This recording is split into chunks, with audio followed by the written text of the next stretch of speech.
Please কাব্য ভাইয়া, আমায় ছেড়ে দিন। প্লিজ ভাইয়া, আপনি বোঝার চেষ্টা করুন, এটা সম্ভব না।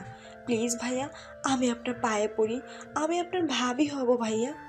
আমার কথায় কাব্য ভাইয়া আমায় টাস টাস করে দুটো থাপ্পড় মেরে দিল। এই নিস্তব্ধ ঘরে এক কোণায় পড়ে আছি আমি। আমার সামনে যে দাঁড়িয়ে আছে তার বিষয়ে আমি কী বা বলি। আমার নিয়তি আজ এক নিষ্ঠুর পরিহাস করছে আমার সাথে। কাব্য ভাইয়া আমায় এত শক্ত করে বাহুজোড়া ধরে টেনে তুলছে, আমার ব্যথায় চিৎকার করে কান্না করতে ইচ্ছে হচ্ছে। কাব্য ভাইয়া আমায় দেয়ালের সাথে মিশিয়ে দিল, আমার গাল চেপে ধরে বলতে লাগলো, মেঘ, তুমি কেমনে পারো আমার ভাইকে বিয়ে করতে? তুমি জানো না আমি তোমায় কতটা ভালোবাসি? তোমার দিকে কেউ চোখ তুলে তাকালে তার চোখ তুলে নিয়ে আসতে ইচ্ছে হয় আমার। আর সেখানে অন্য কেউ তোমায় টাচ করবে মেঘ, তো কেউ বউ বলে ডাকবে, মেঘ তোমার উপর অধিকার খাটাবে। বলো মেঘ। ভাইয়া আপনি পাগলামো কেন করছেন? ভাইয়া ডাক শুনে প্রতিবারের মতো কাব্য রেগে গেল মেঘার উপর মুহূর্তে। পাগল পাগল ভাব হয়ে গেল কাব্যর। মেঘাকে ছেড়ে দিয়ে ছটফট করতে লাগলো কাব্য। কি করবে সে, কি করবে? কাব্যর রাগ মাথায় জড়ে আছে। কাব্য ফুঁসিয়ে আসলো মেঘার দিকে, মেঘার গলাটা চেপে ধরলো খুব শক্ত করে। মেঘা কাব্যর হাতটা ছাড়ানোর আপ্রাণ চেষ্টা করছে, কিন্তু কাব্যর শক্তির সাথে পেরেই উঠছে না। মেঘার নিঃশ্বাস বন্ধ হয়ে আসছে, তার শরীরে ভার ধরে রাখার মতো শক্তিটুকু সে পাচ্ছে না। কাব্য মেঘার দিকে তাকিয়ে তাকে ছেড়ে দিল। মেঘা থপাস করে নিচে ফ্লোরে পড়ে গেল। মেঘা শুধু জোরে নিঃশ্বাস নিচ্ছে আর বড্ড কষ্ট হচ্ছে তার। কাব্য মেঘার সামনে হাঁটু পেতে বসলো, দুগালে হাত দিয়ে মেঘাকে দেখছে। হাই মেঘ, তোমার বুঝি কষ্ট হচ্ছে? আমি কিছুই বলতে পারছি না, চোখের পানি বাঁধ নামছে না, বয়ে চলছে। মেঘ, কাল না তোমার ভাইয়ের সাথে এঙ্গেজমেন্ট? আচ্ছা, কোন হাতে তোমায় রিং পরাবে? কোন হাতটা মেঘ, কোন হাতটা? আমি কাব্য ভাইয়ার কথায় ভয় পেয়ে গেলাম। এখন ভাইয়া আমার সাথে কি করবে, কি করতে চায় সে? আমার মাথায় কিছুই ঢুকছে না। নিজের হাত দুইটা গুটিসুটি মেরে লুকিয়ে নেওয়ার চেষ্টা করছি। কাব্যর চোখে মুখে স্পষ্ট শয়তানি হাসির ছাপ ফুটে উঠেছে। দেখি দেখি মেঘ, এই হাতটার অনামিকা আঙ্গুরে রিং পরায় না, তাই না মেঘ? ভাইয়া। বুঝো মেঘ, তোমার আমার ভাবি হওয়ার খুব শখ না? আমি তোমায় হওয়াছি মেঘ।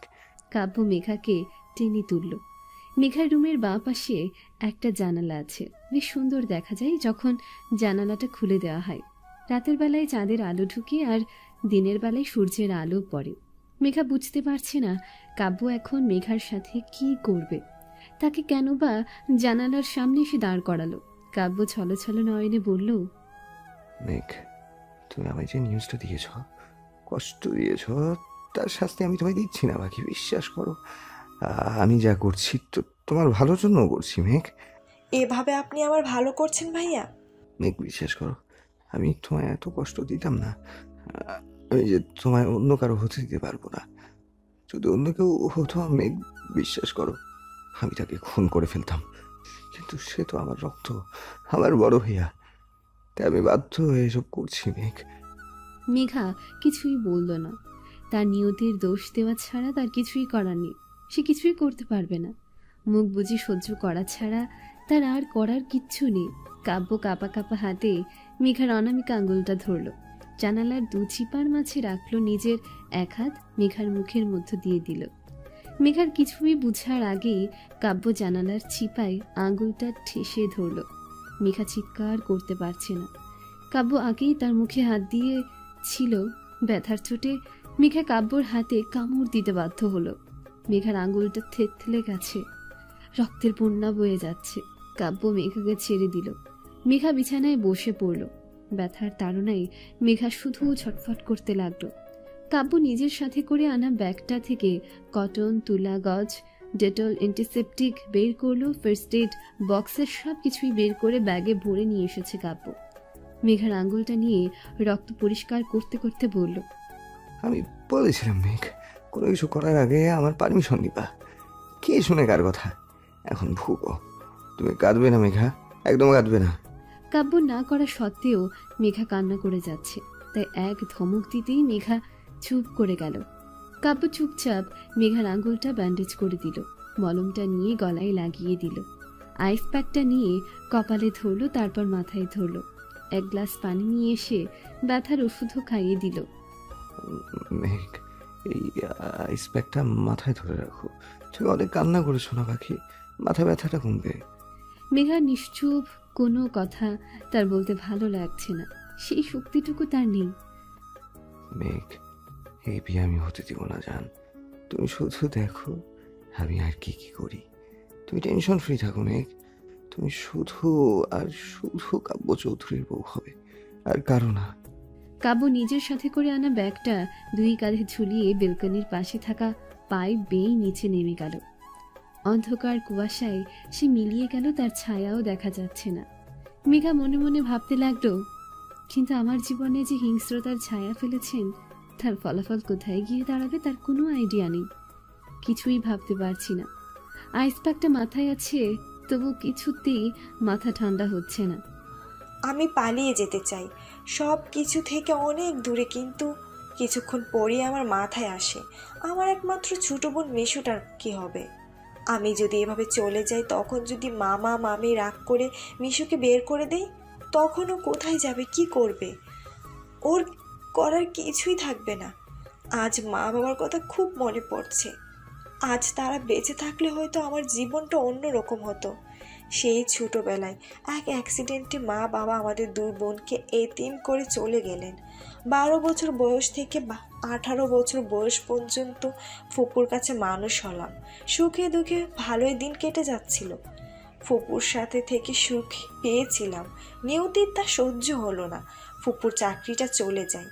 ফুপুকে তার ছেলে মেয়ের ভরণ পোষণ করতে ঝাড়ি হলেও আমাদের দুই বোনকে কেউই নিতে রাজি হলো না। আর কেনই বা নিবে?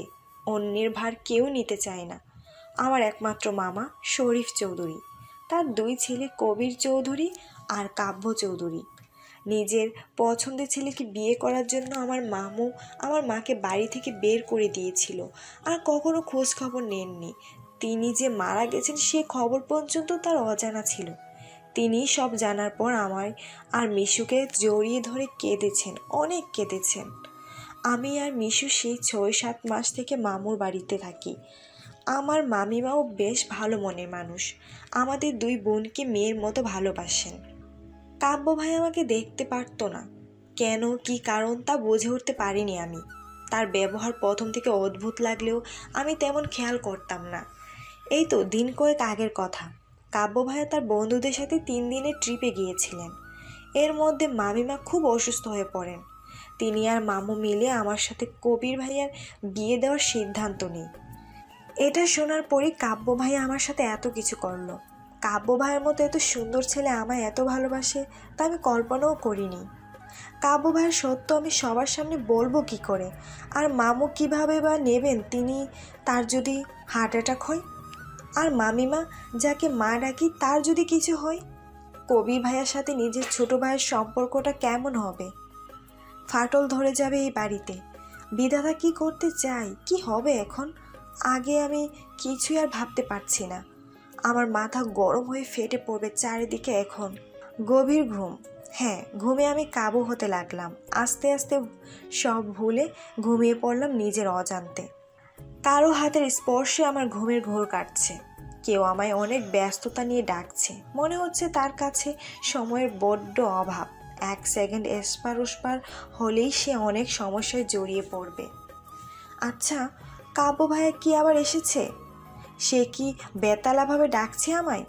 সে আবার কি করতে চায় আমার সাথে? ঘুমের ঘোরটা কাটছে আমার। ঘুম ঘুম চোখে তাকিয়ে দেখলাম মুখ ফুলিয়ে দাঁড়িয়ে আছি মিশু। মিশুকে দেখে আমি একটু শান্তি পেলাম। আমার কাছের মানুষের মধ্যে সব থেকে কাছের আমার মিশু। আপু, তোমার কি কিছু হয়েছে? মিশুর কথায় চমকে উঠলাম। ও কি কিছু বুঝতে পারলো নাকি? কাব্য ভাইয়ের বিষয়টা কি আন্দাজ করে ফেলেছে? আপু, ছোট ছোট প্রশ্ন করলেও এত ভাবনা চিন্তার মধ্যে পড়ে যাও যেন প্রশ্নের উত্তর খোঁজা তোমার কাছে বড়সড় কোনো সমস্যার মতো। মুচকি হেসে বললাম, তুই এত বড় কবে হইলি? কেন আপু, তোমার সামনে তো হলাম। এর মানে তুমি আমাদিকে খেয়াল করোনি? পাগলি, তুই তো আমার জান। হয়েছে হয়েছে। আপু, বল। আমি কি তোমার পর হয়ে যাব? মিশুর মুখে এমন কথা শুনে বুকের ভেতরটা দুমড়ে মুচড়ে ভেঙে যাচ্ছে। আমার সেই ছোট্ট মিশুটা কবে এত বড় হয়ে গেল? এত কঠিন কঠিন কথা আজ অনায়াসে বলে যাচ্ছে সে। মিশুর দিকে তাকিয়ে বললাম, না, তুই আমার পর হবি কেন? তুই কি আমার পর? আমার কথায় মিশু তেমন কোনো উত্তর দিল না, কিন্তু অন্যান্য দিন সে প্রতিটি কথার উত্তর দিবেই, না দিলে ওর চলবেই না। আমার দিকে না তাকিয়ে মিশু কি জানি নিয়ে ব্যস্ত ভঙ্গিতে চলে গেল। মিশুর অদ্ভুত ব্যবহার আমায় বড্ড ভাবাচ্ছে। কি চলছে ওর মনে কিছুই জানি না। আগে কত হাসি খুশি প্রাণবন্ত থাকতো, আর এখন দেখলে মনে হয় শুকিয়ে যাওয়া ফুল। রোজকার মতো জানালার পাশে থাকা শুকিয়ে যাওয়া কাঁঠাল গাছটার ডালে ছোট পাখিগুলো এসে কিচির মিচির শব্দ করে আমায় জানিয়ে দিচ্ছে সকাল হয়ে গেছে, আর কতক্ষণ অগোছালো হয়ে ঘুমিয়ে থাকবে। মানুষ তো তোমায় অলস ভাববে, ওঠো এখন।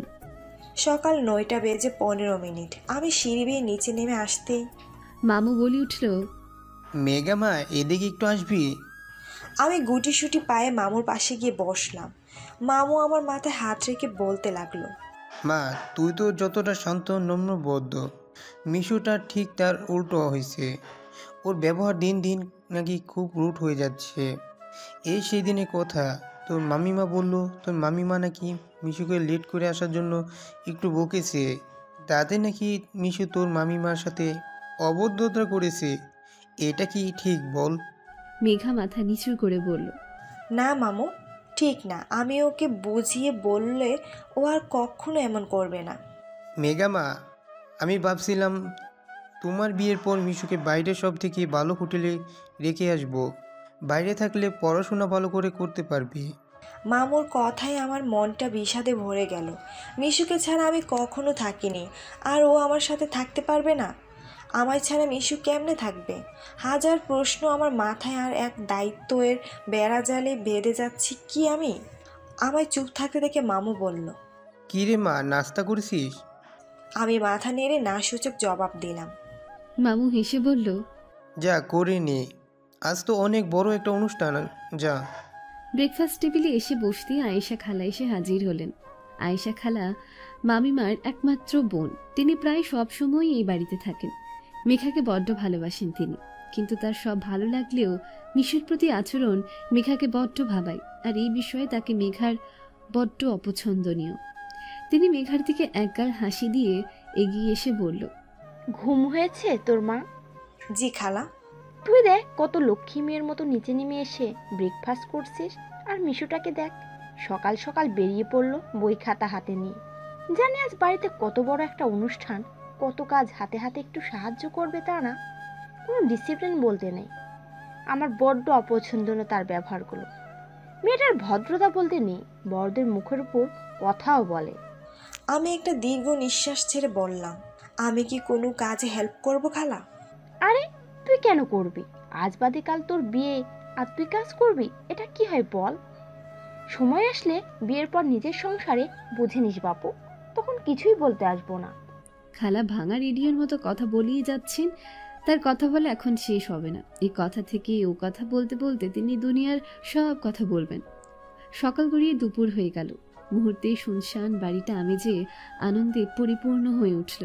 সব জায়গায় গিজগিজ করছে মানুষ। হইচই রোল পড়ে গেছে চারিদিকে। এত শব্দ মেঘার ভালো লাগছে না। আধা ঘন্টার উপর থেকে মিশুকে ফোনে ট্রাই করে যাচ্ছে, কিন্তু কিছুতেই পাচ্ছে না।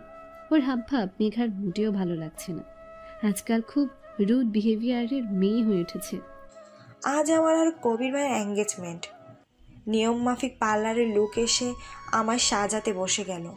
মেয়েদের নাকি সাজতে অনেক ভালো লাগে, সৌন্দর্যটাকে বাড়াতে নাকি সাজটা খুবই গুরুত্বপূর্ণ একটা পার্ট। কিন্তু সব কিছুই মাঝে আমার বিরক্ত লাগছে। দুইজন মহিলা এখন 1-2 ঘন্টা ধরে আমায় সাজিয়ে চলেছেন, আর আমি হাতের পুতুল হয়ে বসে আছি। আমাকে আয়নার সামনে দাঁড় করিয়ে তারা ভোজ করতে চলে গেছেন, তাও 15 মিনিট আগে। আয়নার দিকে তাকিয়ে নিজেকে দেখার ইচ্ছেটুকু জাগছে না আমার। মেঘাকে জাম রঙের একটা লেহেঙ্গা পরিয়েছে, তার সাথে গলায় হার আর একটা সীতাহার ঝুলিয়ে দিয়েছেন। হাতে ইন্টিকের মোটা মোটা বালা আর খোপায় বেলি ফুলের মালা গুজিয়ে দিয়েছে। আয়নার দিকে তাকাতে আমি ভয়ে কেঁপে উঠলাম। কাব্য ভাই আমার পিছনে দাঁড়িয়ে আছে। তাকে দেখলে আমার পেলপিটেশন শুরু হয়ে যায়, আমার হাত পা কাঁপতে থাকে। আমি ভয়ে কিছু বলতে পারি না। কাব্য ভাইয়া ঠিক আমার সামনে দাঁড়িয়ে আছেন। আমি ভয়ে ভয়ে পিছু ফিরতেই তিনি বললেন, আই অ্যাম সরি মেঘ, আমার বড্ড ভুল হয়ে গেছে। আমি যাকে এত ভালোবাসি তাকে এত কষ্ট কিভাবে দিতে পারি বলো? আসলে আমি মানুষই না, অমানুষ একটা। ভাইয়া। তুমি ভয় পেও না মেঘ, আমি তোমায় আর কিছুই করবো না। মেঘ দেখো, যে হাতটা দিয়ে আমি তোমায় কষ্ট দিয়েছিলাম সেই হাতটাকে আমি শাস্তি দিয়েছি মেঘ, দেখো। কাব্য হাত বাড়িয়ে দিল মেঘার দিকে। কাব্যর হাতে ব্যান্ডেজ। কি নিষ্ঠুরভাবে নিজের হাতটাকে ক্ষতবিক্ষত করেছেন তিনি। আপনি এসব কেন করছেন? তোমার জন্য মেঘ। জানো মেঘ, ভালোবাসা যে কোনোভাবে হতে পারে, যখন তখন হতে পারে। ভালোবাসা কোনো সময় বলে আসে না, এক অবেলায় হুট করে তোমার মনের দরজায় এসে পড়বে। সামান্য একটা মেয়ের জন্য আপনি পাগলামো করবেন ভাইয়া? তুমি আমার কাছে সামান্য নও মেঘ, তুমি আমার ভালোবাসার নেশা, যে নেশা আমার রক্ত শিরা উপশিরায় মিশে গেছে। আমি কাব্য ভাইয়ের কথায় নিশ্চুপ। কাল যে রাগী দৃষ্টি তার ছিল, সেই দৃষ্টি আজ শান্ত, তাতে কোনো হিংস্রতা নেই। কাব্য ভাইয়া আবার বলতে লাগলো, আমি শুনেছিলাম ভালোবাসা আর যুদ্ধে নাকি সব কিছুই জায়েজ, তো আমি যা করেছি তা ভুল কেন মেঘ? আমি তোমায় পাগলের মতো ভালোবাসি। যেদিন তুমি এই বাসায় এসেছিলে সেদিন থেকে তোমার প্রতি ভালো লাগা শুরু হয়ে গেছিল। তুমি সামনে আসলে আমার অনুভূতিগুলো শুধু তোমার দিকে আকর্ষণ বেড়ে চলতো, আমার কথাগুলো অগোছালো হয়ে যেত। তুমি যদি আমার অনুভূতিগুলো হেলায় উড়িয়ে দাও, সেই ভয়ে রাগটা প্রকাশ করতাম তোমার প্রতি। আর রোজ শুধু তোমার ঘুমন্ত মুখটা দেখবো বলে লুকিয়ে লুকিয়ে ওই পাইপে তোমার রুমে আসতাম। তোমার রাতের আধারে দেখে আমি আবার চলে যেতাম। ভাইয়া প্লিজ আপনি সব ভুলে যান ভাইয়া, প্লিজ। আর কিছুই সম্ভব না ভাইয়া, আমি কিছুই করতে পারবো না। আমি মামুর উপর কিছুই বলতে পারবো না, আমায় ক্ষমা করেন। মেঘা, আমি কিছু বললে ভাইয়া আমার সাথে যদি কথা না বলে, আমার মুখও যদি না দেখতে চায়, আমায় দূরে ঠেলে দিলে আবার কি হবে? আমি পাগল হয়ে গিয়েছিলাম।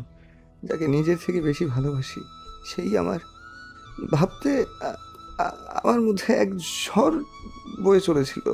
আমি আমার রাগ, আমার আবেগ ধরে রাখতে পারিনি, তাই তোমায় আঘাত করেছি মেঘ। কাব্যর চোখ দিয়ে পানি বয়ে পড়ছে। কাব্য মাথা নিচু করে দাঁড়িয়ে মুখে হাত দিয়ে কথাগুলো বলছে। মেঘা কিছুই বলতে পারছে না, সে কী বা বলবে। কাব্যর এক সময়ের এক রূপ দেখে মেঘা বোঝার শক্তি হারিয়ে ফেলেছে। এখন যা হচ্ছে তা শুধু তার দেখার ছাড়া আর কিছুই করার নেই। কাব্য মেঘার দিকে একটা গোলাপ ফুল এগিয়ে দিল আর বলল, আমি তোমার জীবন থেকে অনেক দূরে চলে যাব মেঘ, তুমি দেখো। আমার জন্য তোমার কোনো ক্ষতি আমি হতে দিব না মেঘ, আমায় তুমি শুধু ক্ষমা করে দিও। মেঘা আর কথা না বাড়িয়ে ফুলটা নিয়ে নিল। কাব্য ফুল দিয়ে পেছনে ঘুরে চোখ মুছতে লাগলো আর মুখে শয়তানি হাসি নিয়ে মনে মনে ভাবতে লাগলো, মেঘ তুমি কত বোকা, আমার কথার জালে জড়িয়ে গেলে। জান, তোমায় কাল অনেক কষ্ট দিয়েছি, সারা রাত আমি ঘুমাতে পারিনি। এখন তোমায় আমি কষ্ট দেব না বলে কথা দিয়েছি। এখন দেখো তোমার সাথে কি হয়। এমনটা আমি একদম করতে চাইনি, কিন্তু এটা ছাড়া বিয়েটা আটকানোর উপায় নেই তো। Surprise baby. কাব্য ভাইয়া চলে গেল, আমি আবার বসে পড়লাম। ভাইয়া ভালো হয়েছে ভেবে স্বস্তি নিঃশ্বাস ফেললাম আমি, কিন্তু সম্পর্কগুলো কেমন অগোছালো হয়ে উঠেছে। ভাবতে এক চাপা দীর্ঘ নিঃশ্বাস ভেতর থেকে আসে। কোথাও একটু শান্তি পাচ্ছি না, অন্য কিছুই সুখ দিচ্ছে না। আয়েশা খালা এসে আমায় নিচে নিয়ে গেল। আয়েশা খালার এক জিনিস পছন্দ হওয়ার মতো, তিনি সব সময়ের কাজ সময়ে করেন। তার মতে ঘড়ির সাথে ছোটা উচিত, তাতে নাকি সময়ের জন্য আফসোস হবে না। আমার পাশে দাঁড়িয়ে আছে কবির ভাইয়া, যার সাথে আমার বিয়েটা হতে চলেছে, যার সাথে সারাটা জীবন আমি কাটাবো। সেই মানুষটার সাথে আমার তেমন মিল আমি কিছুই পাইনি কখনো। আয়েশা খালা আমায় কবির ভাইয়ের সামনে দাঁড় করিয়ে দিল। আমি নিচু হয়ে দাঁড়িয়ে আছি, কবির ভাইয়ের দিকে মুখ তুলে তাকাচ্ছি না। আমাদের ঘিরে আয়েশা খালা, মামিমা, নানি বলতে কবির ভাইয়ের নানি দাঁড়িয়ে আছেন। সবার চোখ আমাদের দিকে। এখন আংটি বদল অনুষ্ঠান নাকি শুরু হবে। নিজের আঙুলের দিকে তাকাতে ভয়ে আমার বুকটা কেঁপে উঠল। কাব্য ভাইয়া তো কাল আমার আঙ্গুলটা, এই মুহূর্তে কি হবে, কি করার বা আছে। এই আঙ্গুলে তো কিছুতেই আংটি পরাতে পারবে না। এক চিন্তায় পড়ে গেলাম, সব কিছুর মাঝে অসহায় লাগছে নিজেকে। আয়েশা খালা একগাল হেসে বলছে, দেখেছ আপা কি সুন্দর মানিয়েছে দুজনকে। হ্যাঁ রে ছোট, আমার ছেলের সাথে মেঘাকে বড্ড মানিয়েছে রে।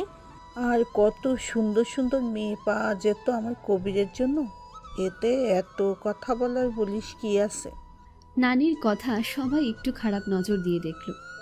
কিন্তু আমার কাছে বেশ লেগেছে। তার এই করলার মতো তিতা কথাগুলো আমার শুনতে বড্ড ভালো লাগে। মামিমা বোধহয় ভেবে নিয়েছে আমি নানির কথায় মন খারাপ করে বসেছি, তাই তাড়াহুড়ো করে আংটি বদলটা শুরু করতে বলল। সবাই সম্মতি দিল।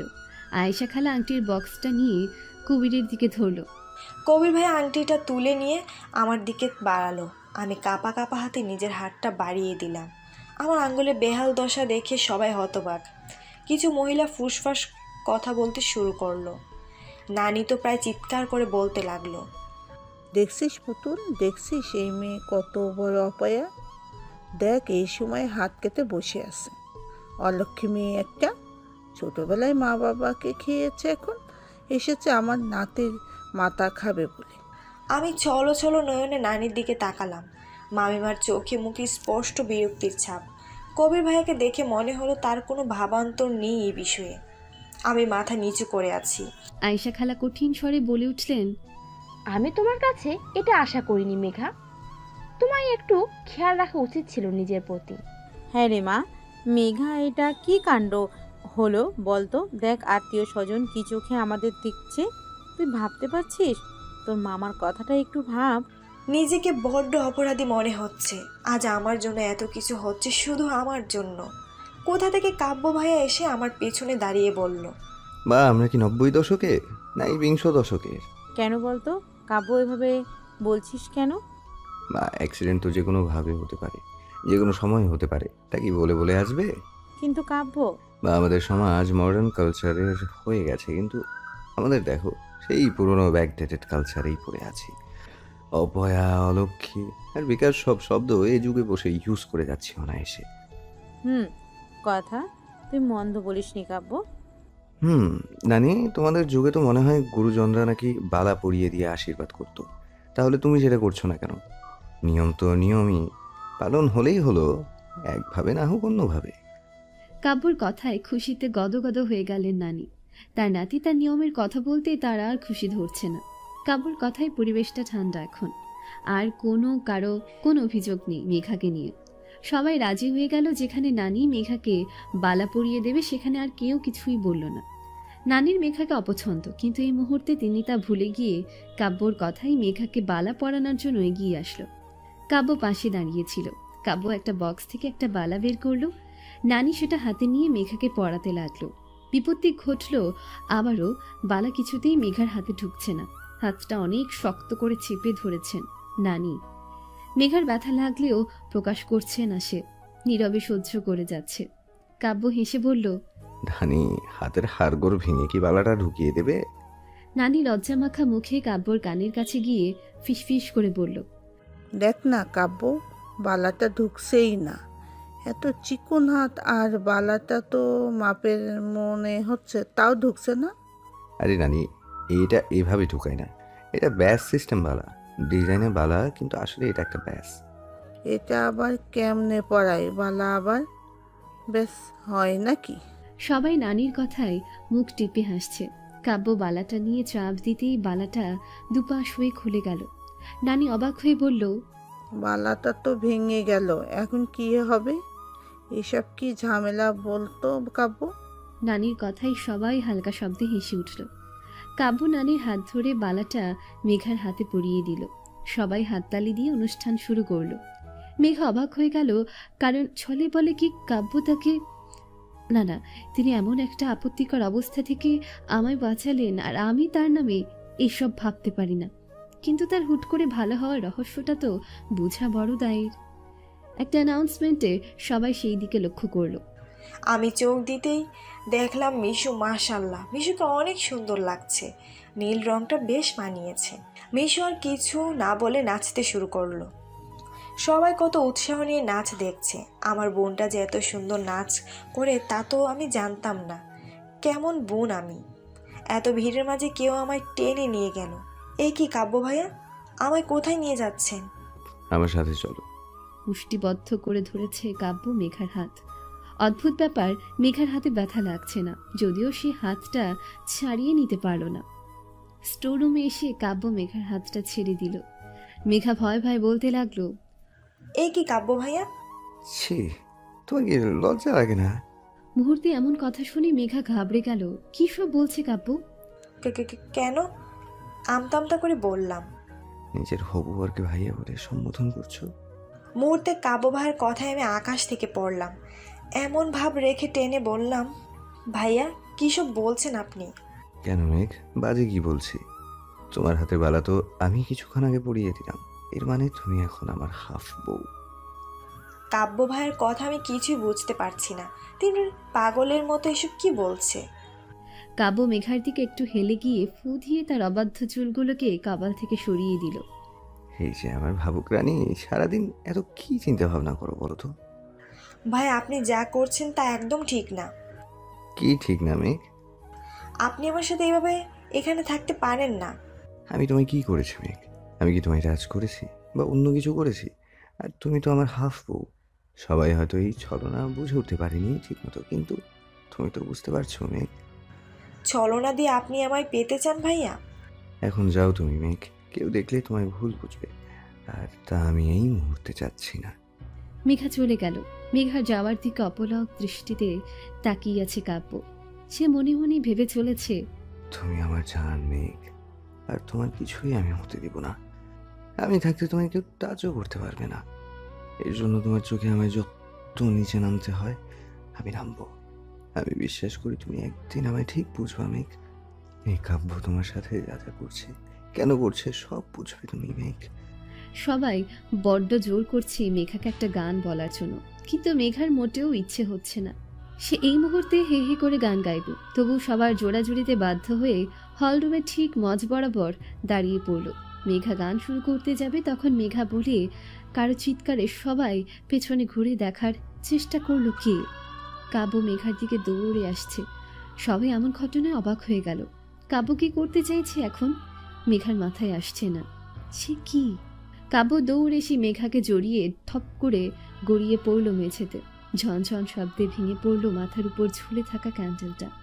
হাজারো কাচের শব্দ এত তীক্ষ্ণ শব্দ করতে পারে তা বুঝার বাইরে ছিল। কাচের টুকরো মেঝের সাথে বাড়ি খেয়ে ছিটকে ছিটকে পড়ছে। কিছুটা কাজ কাব্যর হাতে বিঁধে গেছে। এত বড় একটা ঘটনায় মেঘা ভয় কাঁপতে শুরু করলো। ছোটখাটো বিষয়গুলোতে মেঘা ঘাবড়ে যায়, আর সেখানে এত বড় একটা ঘটনা সে যে মারাত্মকভাবে ভয় পেয়ে গেছে সেটা শুধু তার মুখ দেখলেই বোঝা যায়। মেঘা জ্ঞান হারালো। চারপাশের আহাজারি সে নিতে পারল না। যদি আজ তার জীবনের শেষ সময় হতো, কত নৃশংস মৃত্যু টানা তার হতো। হাজারো গাছের টুকরো বিঁধে যেত শরীরে।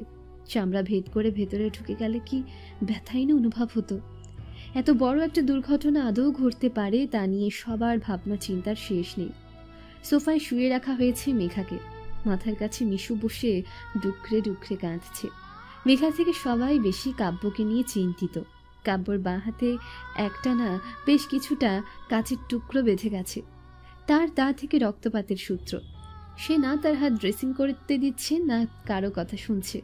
এক দৃষ্টিতে তাকিয়ে আছে মেঘার দিকে। মেঘা চোখ মেলে তাকিয়ে নিজের পাশে মিশুকে দেখল। মিশুর হাত জোড়া শক্ত করে চেপে ধরল। ছেড়ে দিলেই জানি সে পালিয়ে যাবে। মেঘা চারিদিকে চোখ মিলে তাকালো। কাব্যর দিকে চোখ পড়তেই নামিয়ে নিল সে। মেঘার জ্ঞান ফিরায় সবার স্বস্তির নিঃশ্বাস প্রশ্বাস ফেলল। মেঘাকে রুমে পাঠিয়ে দেওয়া হয়েছে, সাথে মিশুকে পাঠানো হয়েছে। এমন একটা ঘটনার পর অনুষ্ঠানের আর কিছুই বাকি থাকে না। সবাই মেঘার জ্ঞান ফেরার আগেই চলে গেছে। নানি গজগজ করতে করতে কখন নিজের রুমে চলে গেছে। কাব্যর মা খালা কাব্যর ড্রেসিং করে দিতে চাইলেও তার জেদের কাছে বরাবরই হার মেনেছে। কবির ফার্স্ট এড বক্স নিয়ে এসে জোরপূর্বক তার মা খালা আর বাবাকে তাদের রুমে পাঠিয়ে দিলেও সারাদিনের অনেক ক্লান্তিকর দিন কেটেছে সবার। কবির কাব্যর পাশে বসে একটা একটা করে কাচের টুকরো বের করছে আর আউ করছে, কিন্তু কাব্যর মুখ দিয়ে কোনো কথা বের হচ্ছে না। সে যেন পাথরের ন্যায় বসে আছে। দুনিয়াদারির কোনো দুঃখ কষ্ট তাকে ছুঁইতে পারছে না। কাব্য, তোর কি হয়েছে বলতো? আর কোনো দিন এতটুকু ব্যথা পেলে চেঁচিয়ে সারা বাড়ি মাথায় তুলতি, আর আজ এত ব্যথা পেয়েছিস তাও তুই নির্চুপ। কিছু কিছু ব্যথার কাছে এই ব্যথাটা সামান্য ভাই। এই ব্যথাটা তো শরীরে আঘাত করছে, আর কিছু ব্যথা যে মনকে ক্ষত বিক্ষত করে চলছে প্রতিনিয়ত। এই ব্যথা সেরে যাবে, কিন্তু মনের ব্যথা সারবে কি করে? কি হয়েছে তোর? এত কঠিন কঠিন কথা বলে দিচ্ছিস অনায়াসে। কই কঠিন ভাই? আমি জানি না তোর কি হয়েছে, কিন্তু আজকাল বড্ড বেপরোয়া হয়ে উঠেছিস তুই। নিজের প্রতি একটু খেয়াল রাখ। নিজের মানুষগুলো খেয়াল রাখেনি আর। তাচ্ছিলের হাসি হেসে বিষয়টা গম্ভীরভাবে উপলক্ষ করল কবির। সারাদিনের ক্লান্তি তার ঘাড়ে এসে চেপেছে।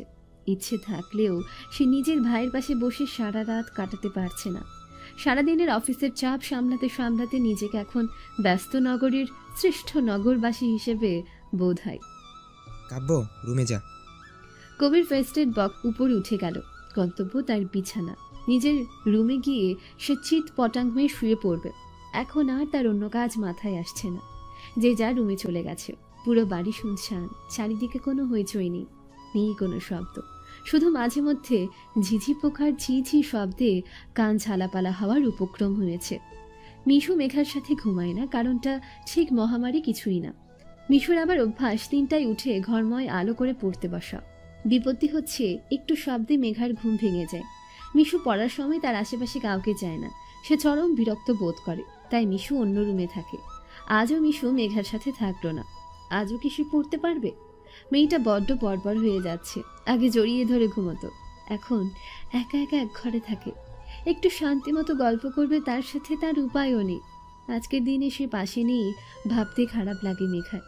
মেঘার কপালে কিছুই একটা বিড়বিড় করছে। বেশ অনুভব করছে ঘুমের ঘোর কাটতে লাগলো তার। ঘুম ভাব নিয়ে কপালে হাত দিতেই কারো হাতের উপর হাত পড়ল তার। মুহূর্তেই সে ঘুম থেকে প্রায় লাফিয়ে উঠল।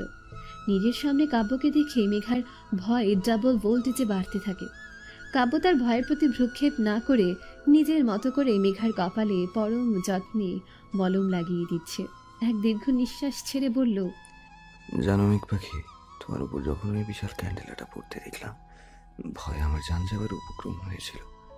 এই বুঝে আমি তোমায়। বলতেই কাব্যর গলা ধরে এসেছে, আর কিছুই বলতে পারছে না সে।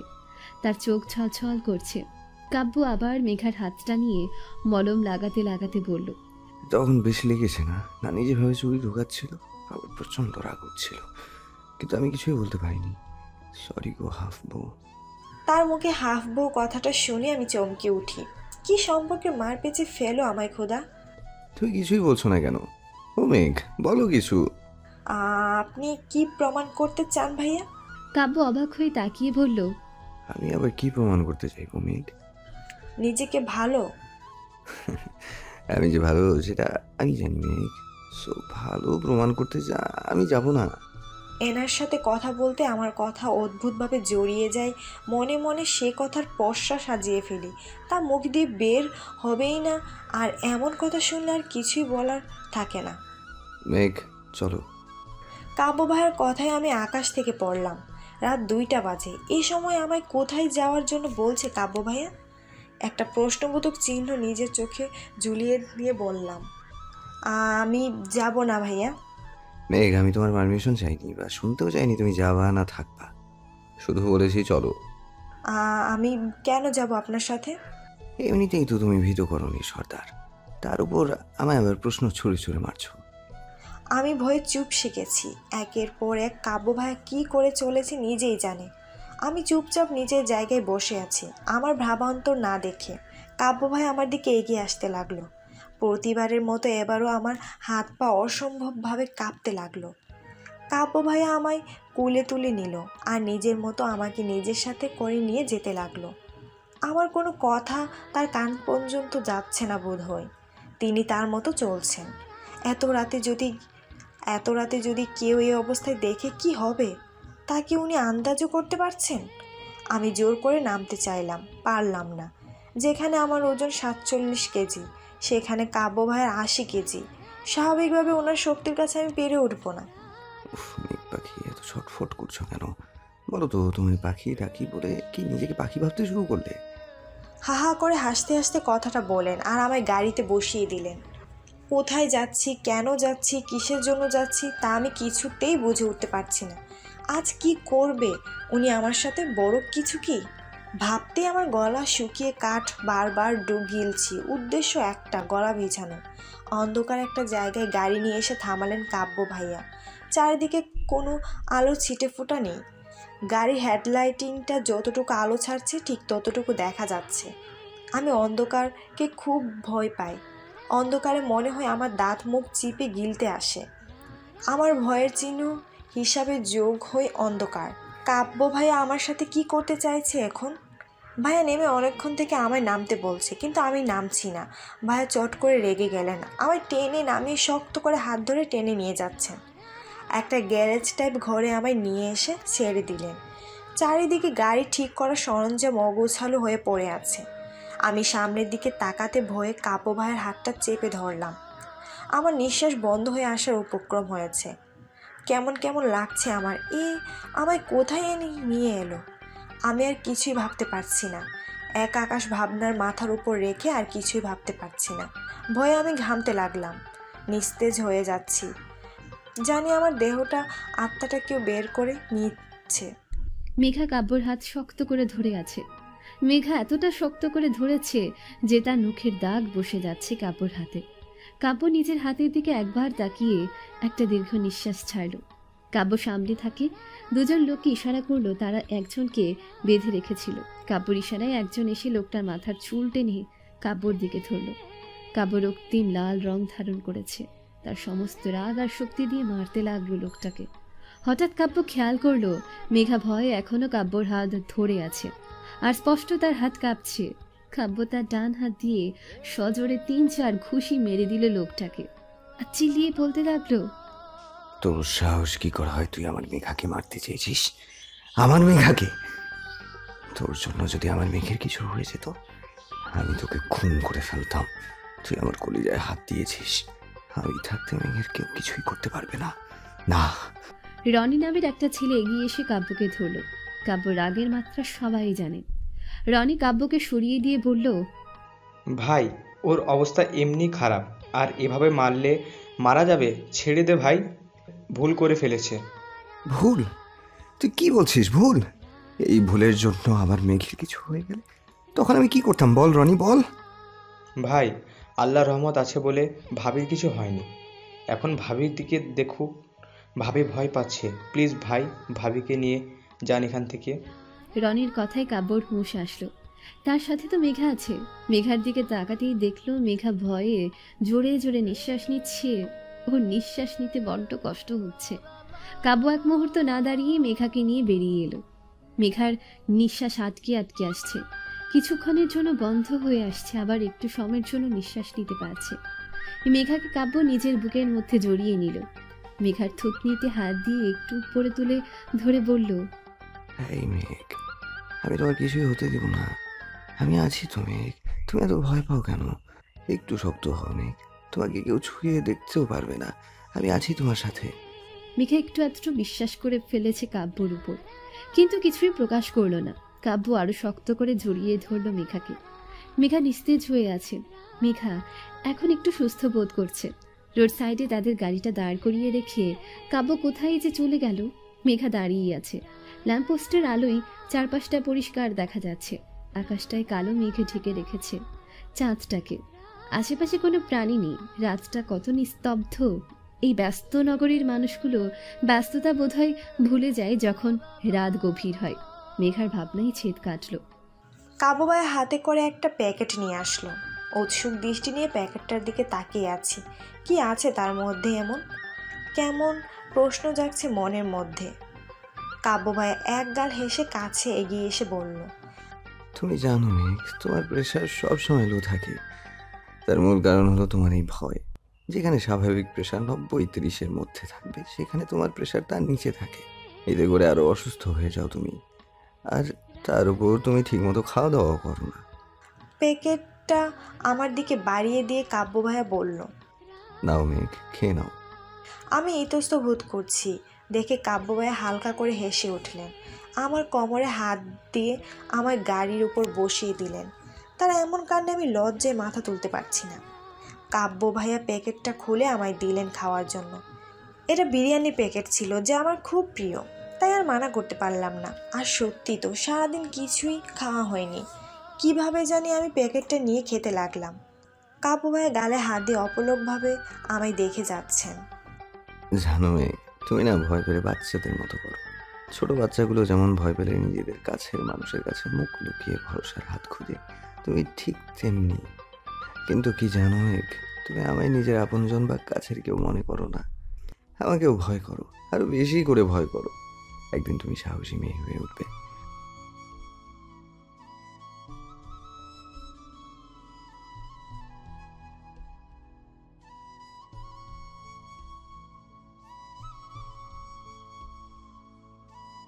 বাচ্চা থেকে বড় মেঘা হয়ে উঠবে, আর সেদিন তুমি আমায় ভুলে যাবে।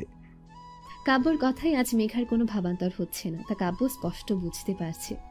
তার বুকের মধ্যে বয়ে চলেছে এক কষ্টের নদী। সে তো মেঘ নয়, একটু কেঁদে হালকা হবে। যে মেঘের জন্য সে এত কিছু করেছে, সে মেঘ তাকে বুঝতে পারে না এর থেকে কষ্টে তার কাছে মৃত্যুও না। কাব্য নিজের ফোনটা বের করে অনিক নামের একজনকে ফোন দিয়ে বলল, কি সবাই কি এখনো ঘুমাচ্ছে? জি ভাই, আমি সবাইকে দরজার সামনে পাহারা বসিয়েছি, এমনকি বাড়ির লোকদের রুমের সামনেও। আপনি এখন ভাবিকে নিয়ে আসতে পারেন ভাই। ঠিক আছে, আমি আসছি। কাব্য মেঘাকে নিয়ে বাড়ির ভেতর আসে। কাব্য মেঘাকে নিজের রুমে রেখে আসে। কাব্য বিছানায় হাত পা মেলে শুয়ে পড়ে আর ভাবতে লাগলো, আমি কি পারবো ওদের বাঁচাতে নাকি সব? কাব্য উঠে এসে সিগারেট ধরায়। যদিও সে সিগারেট খায় না, কিন্তু অতিরিক্ত টেনশন যখন তার মাথায় চেপে বসে তখন তাদের তাড়াতে সিগারেট ধরায় সে। কাব্যর মাথায় শুধু 3টা প্রশ্ন। মেঘার শত্রুকে, কে ওকে মারতে চায় আর কিসের জন্য চায়? এটাকে কোনো ভালোবাসার গল্প না শত্রুতা? কাব্য নিজের ফোনটা নিয়ে রনিকে কল দেয়। ভাই বলেন। ওই লোকটার কি অবস্থা? ভাই ও শুধু ওই স্ক্যান্ডেলটা লাগিয়েছে, এর বেশি কিছুই করেনি। আর সত্যি ও কিছু জানে না। ঠিক আছে, ওকে হসপিটালে ভর্তি করে দিয়ে আয়, আর সব খরচ আমি দিব। কাব্য ফোনটা রেখে গম্ভীরভাবে চিন্তা করতে লাগলো। বিষয়টা আরো রহস্যর কুয়াশায় জড়িয়ে যাচ্ছে। জাহিদ একজন সিরিয়াল কিলার। টাকার জন্য যে কারো খুন করে সে, আর এমনভাবে করে যেটা অ্যাক্সিডেন্ট বলে ধামাচাপা দেওয়া যায়। রাত 3টা বাজে। তার ফোনে বেজে উঠল এক নৃশংস সুর। সে ফোন রিসিভ করতে অপর পাশ থেকে একটা মেয়েরই কণ্ঠ ভেসে আসলো। জাহিদ উত্তেজিত হয়ে বলছে, ম্যাডাম, এই জাহিদ যখন কাজ নিয়েছে সে তা পূরণ করেই ছাড়বে। আপনি নিশ্চিন্ত থাকুন, টাকা যখন নিয়েছি কাজ তখন করব। মেঘা ঘুমিয়ে আছে। একজন ধিমি ধিমি পায়ে মেঘার রুমে ঢুকলো। আস্তে আস্তে সে মেঘার কাছে এগিয়ে আসছে। মেঘার ঘরে ধিমি ধিমি পায়ে মিশু এসে ঢুকলো। সে কিছুই না বলে চুপচাপ মেঘার পাশে শুয়ে পড়ল। পর্দার ফাঁক দিয়ে আলোর ছোঁয়া এসে ছুঁয়ে দিল মেঘাকে। হালকা নড়ে চড়ে উঠল মেঘা। পাশ ফিরতে দেখল গুটিসুটি হয়ে শুয়ে আছে মিশু। তার পাশে মেঘা মুচকি হেসে মিশুর মাথায় হাত রাখল। কত সুন্দর বোন আমার। ঘুমন্ত মুখটা দেখলে মনে হয় সেই ছোট্ট মিশু আছে, অবুঝ মেয়েটি। বিছানা ছেড়ে উঠে বেলকনিতে গেলাম। চারদিকটা পরিষ্কার। সময়ের সাথে চলা মানুষগুলো ছুটে চলেছে। তাদের কাজের সাথে তাল মিলাতে তাদের তো চলতেই হবে। সময়ের সাথে বড্ড যুদ্ধ সবার। আপু, মিশু চোখ ডলতে ডলতে ডাকলো। তার কথায় মেঘ ঘুরে তাকালো। তার কাছে এসে বলল, তোর কি আমার ওপর অভিমান হয়েছে মিশু? না, কই? আচ্ছা, আমার দিকে তাকা। মিশু আমার দিকে ঘুরে তাকালো। তুই ছাড়া আমার আর আপনজন কে আছে বলতো? তুই ভাবলি কেমনে তোকে আমি ভালোবাসি না, তোর কেয়ার নেই না? আমি কি এইসব বলেছি আপু? কিছু কথা বলতে হয় না রে, ভাবসাব দেখে বুঝে নিতে হয়। মিশু একটা দীর্ঘ নিঃশ্বাস ছেড়ে বলল, কে বলেছে? আয়শা খালা। তুই তো জানিস উনি প্রয়োজনের তুলনায় অতিরিক্ত কথা বলেন, তাই বলেছে হয়তো। আপু, কেউ আমায় পছন্দ করে না, কেন সবাই অবহেলা করে কেন? আমি হালকা হেসে মিশুর মাথায় হাত রাখলাম আর বললাম, জানিস, যখন মানুষের খুব প্রিয় কেউ তাকে অপছন্দ, অবহেলা কিংবা ঘৃণা করে, তখন প্রথম প্রথম মানুষ খুব কষ্ট পায় এবং চায় যে সব ঠিক হয়ে যাক। কিছুদিন পর সেই প্রিয় ব্যক্তিকে ছাড়া থাকতে শিখে যায়, আর অনেক দিন পরে সে আগের চেয়ে অনেক বেশি খুশি থাকে যখন সে বুঝতে পারে যে কারো ভালোবাসা জীবনে অনেক কিছুই আসে যায়, কিন্তু কারো অবহেলায় সত্যিই কিছু আসে যায় না। তেমনি তোর কেন কারো অবহেলায় যায় আসবে পাগলি? তোমার মতো মোটা ভারী জ্ঞানী কথা বলতে পারি না ঠিকই, কিন্তু তোমার কথা ঠিকই বুঝি, বুঝলা? হুম, এখন চল, না হয় আয়েশা খালা বলবে। আমি তো সময়ের সাথে চলি বাপু। দুইজনে একসাথে বলে উঠলাম আর খিলখিল করে হাসলাম। আমি আর মিশু নিচে আসছি। আসতে দেখলাম সিঁড়ির কাছে কাব্য ভাইয়া খাতা হাতে দাঁড়িয়ে আছে। ব্রুকুজ খুব মনোযোগ সহকারে তিনি হিসাবের খাতা দেখছেন আর হিসাব মেলাচ্ছেন। বাড়ি ভর্তি ডেকোরেশনের লোক, কেউ ফুল সাজাচ্ছে, কেউ বা লাইটিংয়ের কাজ করছে। সব মিলিয়ে বাড়ির ঘর পুরো অগোছালো হয়ে উঠেছে। অভ্র ওদের কাছে এসে বলল, কি ব্যাপার, দুই বোন আজ এক জায়গায়? আমি হালকা হাসার চেষ্টা করলাম, যদিও ইচ্ছা ছিল না। কেন, আমরা হতে পারি না বুঝি? মিশু মুখ ভেঙচিয়ে বলল, হতে পারো, আজ চোখ পড়লো তাই বলছি। আপনাকে তো আজ বাসায় দেখলাম, তাই হয়তো আপনি লক্ষ্য করেছেন, বুঝলেন? মিশু, তুমি খুব ভাগ্যবতী, জানো কেন? মিশু ভ্রুকুচকে বলল, কেন? তুমি তো আর মা বাবার বড় সন্তান হওয়ার স্বাদ গ্রহণ করনি, তাই। বড় সন্তানটা কেমন হয় জানো? পুতুলের মতো যদি পুতুল সুখে থাকে, বাবা মা ও সুখে থাকে। পুতুল যদি হাসে, বাবা মাও হাসে, আর যদি পুতুল কান্না করে, বাবা মা কান্না করে। অমর ভাইয়ের কথাটা মনে দাগ কাটার মতো। কতটা সম্মান করেন আর ভালোবাসেন তিনি তার মা বাবাকে। অমর ভাইয়াকে টেনে ধরে তার বন্ধুরা নিয়ে গেল। আমি আর মিশু সিঁড়ি বেয়ে নিচে আসলাম। নিচে আসতে বসতে হলো সবার গল্প গুজবে। যে যার মতো গল্প আপন মনে করে যাচ্ছে। মিশু পার্লারে মেয়েটার সাথে প্ল্যান করছে কিভাবে সাজবে। সব দিকে আমেজপূর্ণ অবস্থা। আয়েশা খালা নিচের রুমে ফুলের ডালাগুলো রাখতে যেতে চাইছিল। আমি তাকে বাধা দিয়ে নিজে নিয়ে গেলাম। ফুলের ডালাগুলো রাখতে পিছনে ঘুরে দেখলাম কাব্য ভাইয়া দাঁড়িয়ে আছে। আমি মাথা নিচু করে যেতে ধরলাম। কাব্য ভাইয়া পথ আগলে দাঁড়ালো। আমার হাব বউ, আমায় তুমি একটু ভালোবাসো না? মুখ ফুলিয়ে বলছেন। তার কথা আমার মাঝে মধ্যে অদ্ভুত লাগে, বড্ড অদ্ভুত লাগে। কি হলো, মনে মনে আবার আমায় নিয়ে ভাবছো? ভাববা না, একদম ভাববা না তুমি। কাবু ভাইয়ের প্রতিটা কথায় আমি হতবাক হয়ে যাচ্ছি। তাছাড়া আমার করার কিছুই নেই। মেঘ, জানো পৃথিবীতে অনেক ধরনের অত্যাচার আছে। ভালোবাসার অত্যাচার হচ্ছে সবচেয়ে ভয়ানক অত্যাচার। এই অত্যাচারের বিরুদ্ধে কখনো কিছু বলা যায় না, শুধু সহ্য করে নিতে হয়। তুমিও তাই করছো মেঘ। আমি কাব্য ভাইয়ের কথায় ড্যাব ড্যাব চোখে তার দিকে তাকাতেই তিনি আমার চোখে চোখ রেখে চোখ টিপ মারলেন। আমি মাথা নিচু করে বেরিয়ে আসলাম। অসভ্য ছেলে একটা। কিচেনের ফ্রিজ থেকে কাব্য পানির বোতল বের করে পানি খাচ্ছিল। হুট করে তার চোখে পড়ল একটা চামচের উপর মাছি কেমন পড়ে মরে আছে। চামচটাতে দুধ লেগে আছে, হালকা অদ্ভুত। মাছিটা মরল কিভাবে? কাব্যকে কেউ কেউ ডাক দিতে কাব্য চলে গেল সেই দিকে। হলরুমে সবাই বসে আছে। কাব্য খুব রাগান্বিত হচ্ছে লোকগুলোর উপর। তাদের গোলাপ ফুল দিয়ে সাজাতে বলেছে, তারা ভুল করে গাঁদা ফুল লাগিয়েছে। রাগ হওয়া স্বাভাবিক। কাব্য কাজে খুব ব্যস্ত। কাব্যর ঠিক পাশে মহিলারা আসর করে বসে গল্পগুজব করছে। আয়েশা খালা সবার জন্য চা নাস্তার ব্যবস্থা করলো, কিন্তু মেঘা চা খায় না জেনে তার জন্য এক গ্লাস দুধ নিয়ে এসেছেন তিনি। মেঘার সামনে গ্লাসটা ধরে বলল, নে খেয়ে নে। আমার একটু খেতে ইচ্ছে করছে না, খালা পরে খাবো। মেঘা খাবে না বলা সত্ত্বেও আয়েশা খালা জোরাজুরি করছে অনেকক্ষণ থেকে। কাব্য তাদের কথায় একটু কান দিলেও পরে নিজের কাজে ব্যস্ত হয়ে পড়ল। একটা জিনিস দেখে তিনি থমকে দাঁড়ালেন। মেঘার হাতে দুধের গ্লাস, কিচেনের চামচে দুধ। এর মানে? কাব্য হন হন করে এসে মেঘার হাত থেকে নিয়ে গ্লাসটা ফেলে দিল। এমন ঘটনায় সবাই কাব্যর দিকে তাকালো। এই দুধের গ্লাসে বিষ আছে। কাব্যর কথায় সবাই বসা থেকে উঠে দাঁড়ালো। এ কেমন সাংঘাতিক ব্যাপার! কাব্যর কথায় কাব্যর বাবা মিস্টার শরীফ চৌধুরী এগিয়ে আসলেন। তিনি গম্ভীরভাবে বললেন, তুমি এত শিওর কিভাবে হচ্ছ? হ্যাঁ বাবা, আমি নিজে কিচেনে দেখেছি। এই দুধের উপর মাছি মরে আছে। কাব্য, তুমি কি ঠিক বলছো? হ্যাঁ বাবা, আমি কেন ইচ্ছে বলতে যাব? আর সেই দিন ক্যান্ডেলাটা অ্যাক্সিডেন্টলি পড়েনি। কেউ প্ল্যান করে জেনে শুনে মেঘার মাথার উপর ফেলতে চেয়েছে। কেউ মেঘাকে মারতে চায়। এমন কথা শুনে বাড়ি শুদ্ধ লোক হতবাক হয়ে গেল। একটা টেনশনের ছায়া সবার মুখে লক্ষ্য করা যাচ্ছে। মেঘার মতো মেয়েকে কে বা কারা কিসের জন্য খুন করতে যাবে তা ভাবার বাইরে। শরীফ চৌধুরী থমথম মুখে বসে আছেন সোফায়। কেউ কিছুই বলছে না, চুপচাপ বসে আছে। হুট করে শরীফ চৌধুরী বললেন, সবাই আয়োজন করো, আজ রাতে আমি কবির আর মেঘার বিয়ে দিব। কি বলছো তুমি? আত্মীয় স্বজনদের আমরা কি বলবো? হুটহাট করে এভাবে আজ বিয়ে দিয়ে দিলে হাজারটা প্রশ্ন করবে, তখন উত্তর দিতে পারবে? পুতুল, তখনকার ব্যাপার আমি দেখে নিব। এখন এই বিয়ে হবে মানে হবে। আমার কথার কোনো দাম নেই তোমার কাছে? হ্যাঁ বাবা জীবন, তুমি আমার মেয়ের কথা শুনছো না তো? এই মেয়ের সাথে আজই তোমার আমার নাতির বিয়ে দিতে হবে। বুঝি না বাবু, কী সব করো আজকালের ছেলে।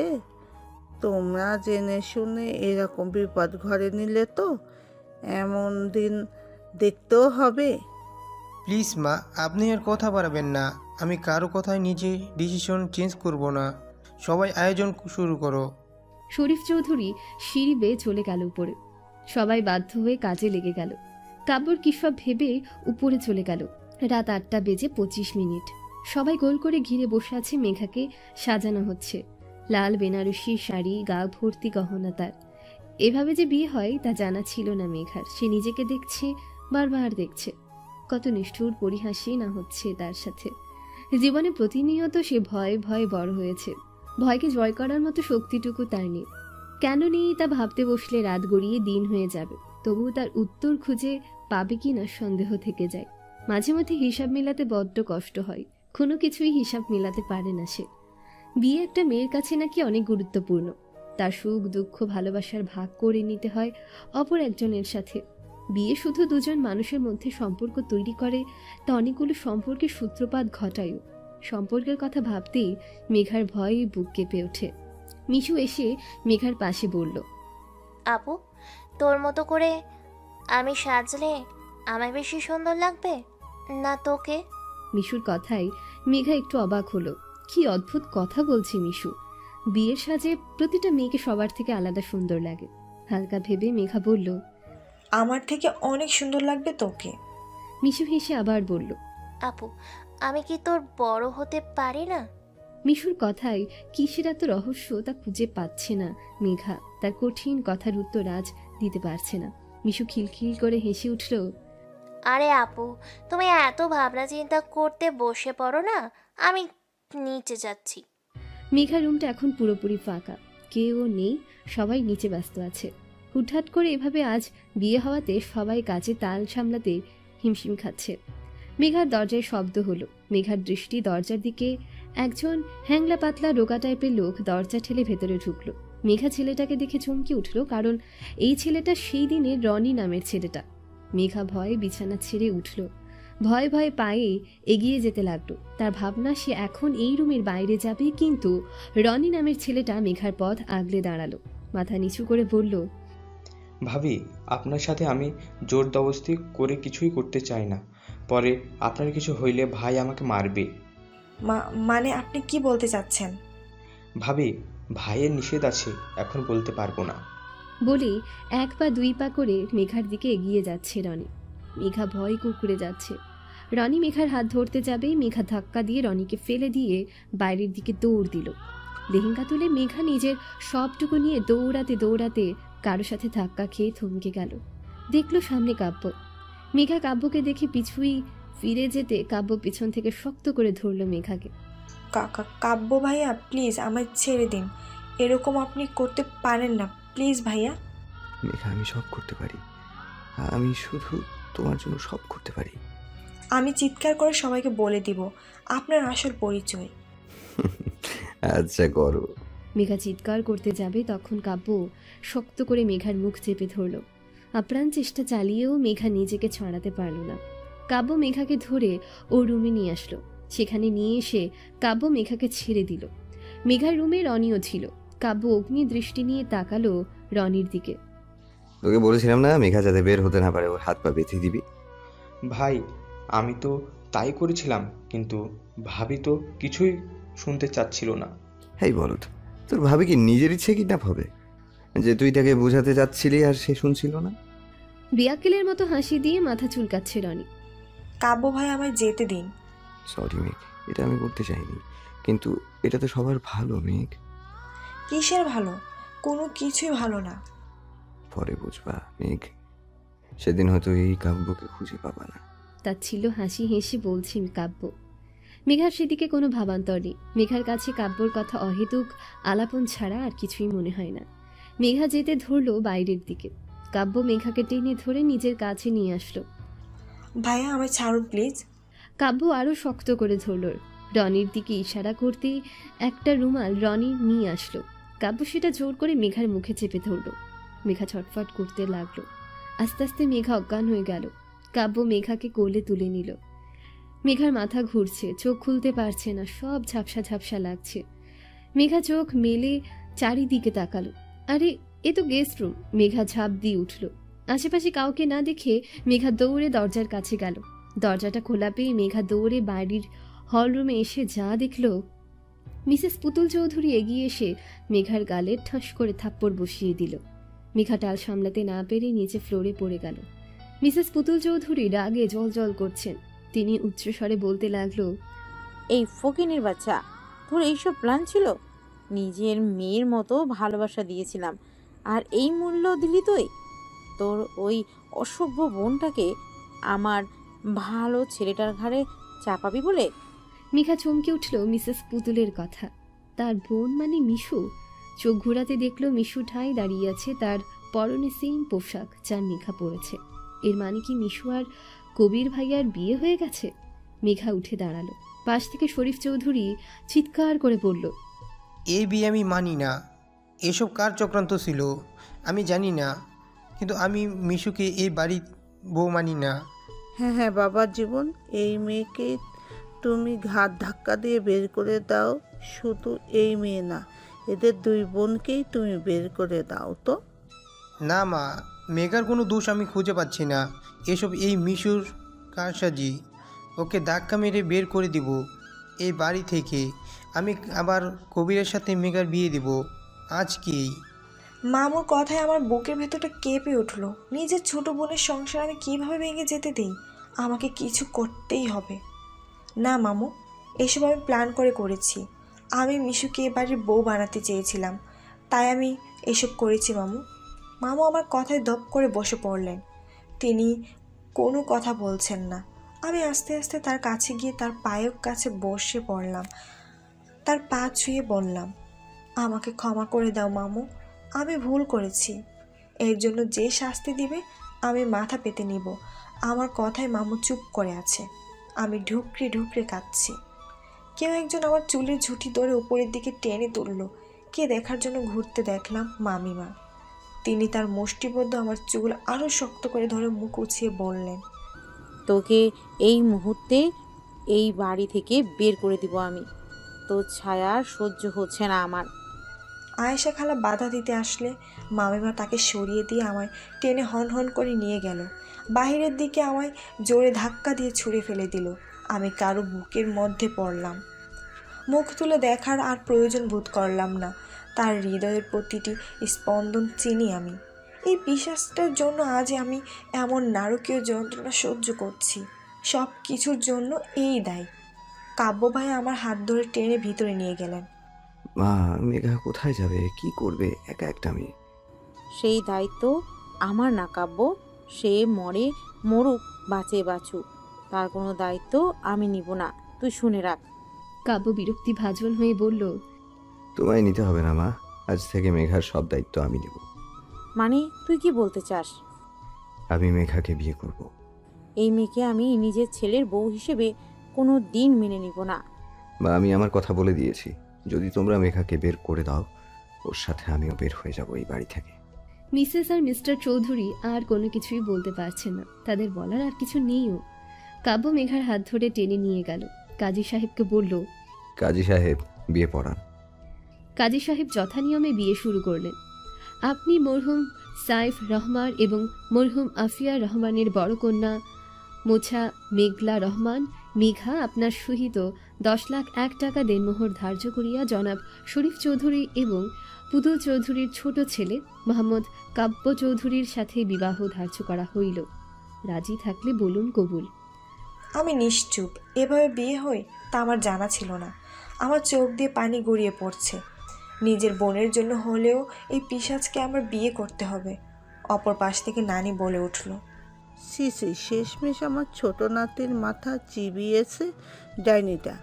আমি আগে বলেছিলাম কে শোনে কার কথা। কাজী সাহেব আবার বলল, বলুন মা, কবুল। আমি নিঃশব্দে চোখের পানি ফেলে বললাম, কবুল হ্যাঁ। বিয়ের কাজ সম্পন্ন হয়ে গেছে, যে যার মতো বাড়ি চলে গেছে। শরীফ চৌধুরী দীর্ঘ নিঃশ্বাস ফেলে নিজের রুমে চলে গেলেন। তার কোনো কিছুতেই যায় আসে না। তার মাইগ্রেনের ব্যথাটা বাড়ছে। তিনি এখন দরজা জানালা বন্ধ করে চুপচাপ শুয়ে পড়বেন। নানি আজে বাজে রাজ্যের কথা বলা শেষ করে তার মেয়েকে নিয়ে ঘরে চলে গেলেন। আয়েশা খালা আমায় কাব্য ভাইয়ের রুমে আর মিশুকে কবির ভাইয়ের রুমে রেখে গেলেন। যদিও তিনি আমাদের দুজনের একজনকে পছন্দ করছেন না, তবুও পরিস্থিতি সামাল দেওয়ার জন্য এসব করছেন। এখন রাত 1টা বাজে, এখনও কাব্য ভাইয়া নিজের রুমে আসেনি।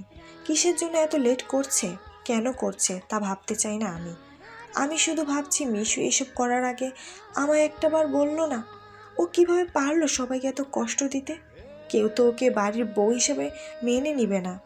আমি মা বাবাকে কথা দিয়েছি ওকে দেখে রাখবো। না, আমায় কিছু করতেই হবে, মিশুর জন্য করতে হবে। ওকে এই বাড়ির যোগ্য বউ হিসেবে গড়ে তুলতে হবে। দরজায় শব্দ হয়, আমি দরজার দিকে তাকালাম। দেখলাম কাব্য ভাইয়া ভিতরে ঢুকে দরজা লাগিয়ে দিলেন। তিনি সোজা বিছানায় আমার পাশে এসে বসলেন। তিনি আমার পাশে বসতে রাগ কন্ট্রোল হলো না। জীবনের প্রথম আমার রাগ দেখতে ইচ্ছে হচ্ছে। আমি বিছানা থেকে উঠে দাঁড়ালাম, বালিশ নিয়ে সোজা মেঝেতে গেলাম। কাব্য ভাই আমার হাত ধরে নিজের মধ্যে মিশিয়ে নিল। আমি তাকে সর্বশক্তি দিয়ে ধাক্কা দিলাম। তিনি হয়তো তাল সামলাতে না পেরে ফ্লোরে পড়ে গেলেন। আমি চিৎকার করে বললাম, কি চাই আপনার? আমার এই দেহটা? এর জন্য এত কিছু করেছেন আপনি? ছি, এত যখন আপনার মাথায় নারী দেহের নেশা চেপে ধরেছিল, কষ্ট করে পতিতালয়ে যেতে পারলেন না? আপনি তো আমায় ভোগ করতে চান, তাই না? ভোগ করুন, ভোগ করে আমায় ছেড়ে দিন, প্লিজ আমায় মুক্তি দিন। কাব্যর চোখ ছলছল করছে, তবুও কাব্য হাসি মুখে বলল, মেঘ, তুই আমায় দেখে ভয় পাচ্ছ না? না, এই মেঘা আর ভয় পায় না। বুঝলেন আপনি? এখন থেকে আপনার নোংরা কাজগুলো কিভাবে বাজিমাত দিতে হয় সেটা এই মেঘা আপনায় দেখাবে। তাই মেঘ? তাচ্ছিল্য হাসি হেসে বলল কাব্য। হ্যাঁ, আসলে কি জানেন, আমি চুপ ছিলাম। এর মানে আমি দুর্বল নই। আমি চুপ ছিলাম যাতে সামনের মানুষটা বুঝে আমরা শান্তি চাই। হিংসার বদলে হিংসা নই, অহিংসাও হই। আমি সেই পথে ছিলাম, কিন্তু আর পারছি না। মেঘ, বলো তো তুমি কোন বই পড়ছো? আমিও সেই বই কিনে পড়বো। মেঘা অগ্নিদৃষ্টি নিয়ে তাকালো কাব্যর দিকে, আর কাব্য ইনোসেন্ট চেহারা নিয়ে দাঁড়িয়ে আছে। আপনার মতো লো মেন্টালিটির ছেলের সাথে আমি কোনো কথা বলতে চাই না, বুঝেছেন আপনি? জি, বুঝেছি। মেঘ, তুমি বিছানায় ঘুমিয়ে যাও, আমি মেঝেতে শুয়ে পড়ছি। কি প্রমাণ করতে চান বলুন তো? আমি কিছুই প্রমাণ করতে চাই না মেঘ, আমার প্রমাণ করার মতো কিছুই নেই। আপনার যা ইচ্ছা আপনি তাই করুন, আমার যায় আসে না, বুঝলেন আপনি? মেঘা চুপচাপ বিছানায় শুয়ে পড়ল। কাব্য মাথায় হাত দিয়ে ফ্লোরে সোজা হয়ে শুয়ে আছে। মেঘার কথাগুলো প্রতিনিয়ত তার হৃদয়কে ক্ষতবিক্ষত করে চলেছে। তার ভালোবাসা কি কোনোদিন বুঝবে না সে? তাকে কি কোনোদিন ভালোবাসবে না মেঘা? হাজারো প্রশ্নের একটা উত্তরও খুঁজে পায় না কাব্য। তার শুধু একটা লক্ষ্য, মেঘকে ভালোবাসা, তার সবটুকু উজাড় করে ভালোবাসা। এক বুক নিঃস্বার্থ ভালোবাসা সে মেঘকে দিতে চায়। সেখানে ভালোবাসার জন্য ভালোবাসাটা আশা করলে তা নিঃস্বার্থ হয় কিভাবে? তাচ্ছিল্য হাসি হাসি কাব্য। আমি কোনোদিন ভাবিনি মিশু তুমি আমার সাথে এমন করতে পারো। কবি, আমি তোমায় ভালোবাসি, যা করেছি ভালোবেসে করেছি। কিসের ভালোবাসা বলতে পারো আমায়? যে ভালোবাসার জন্য আমার মা বাবা কষ্ট পায়, সেই ভালোবাসার কথা বলছো?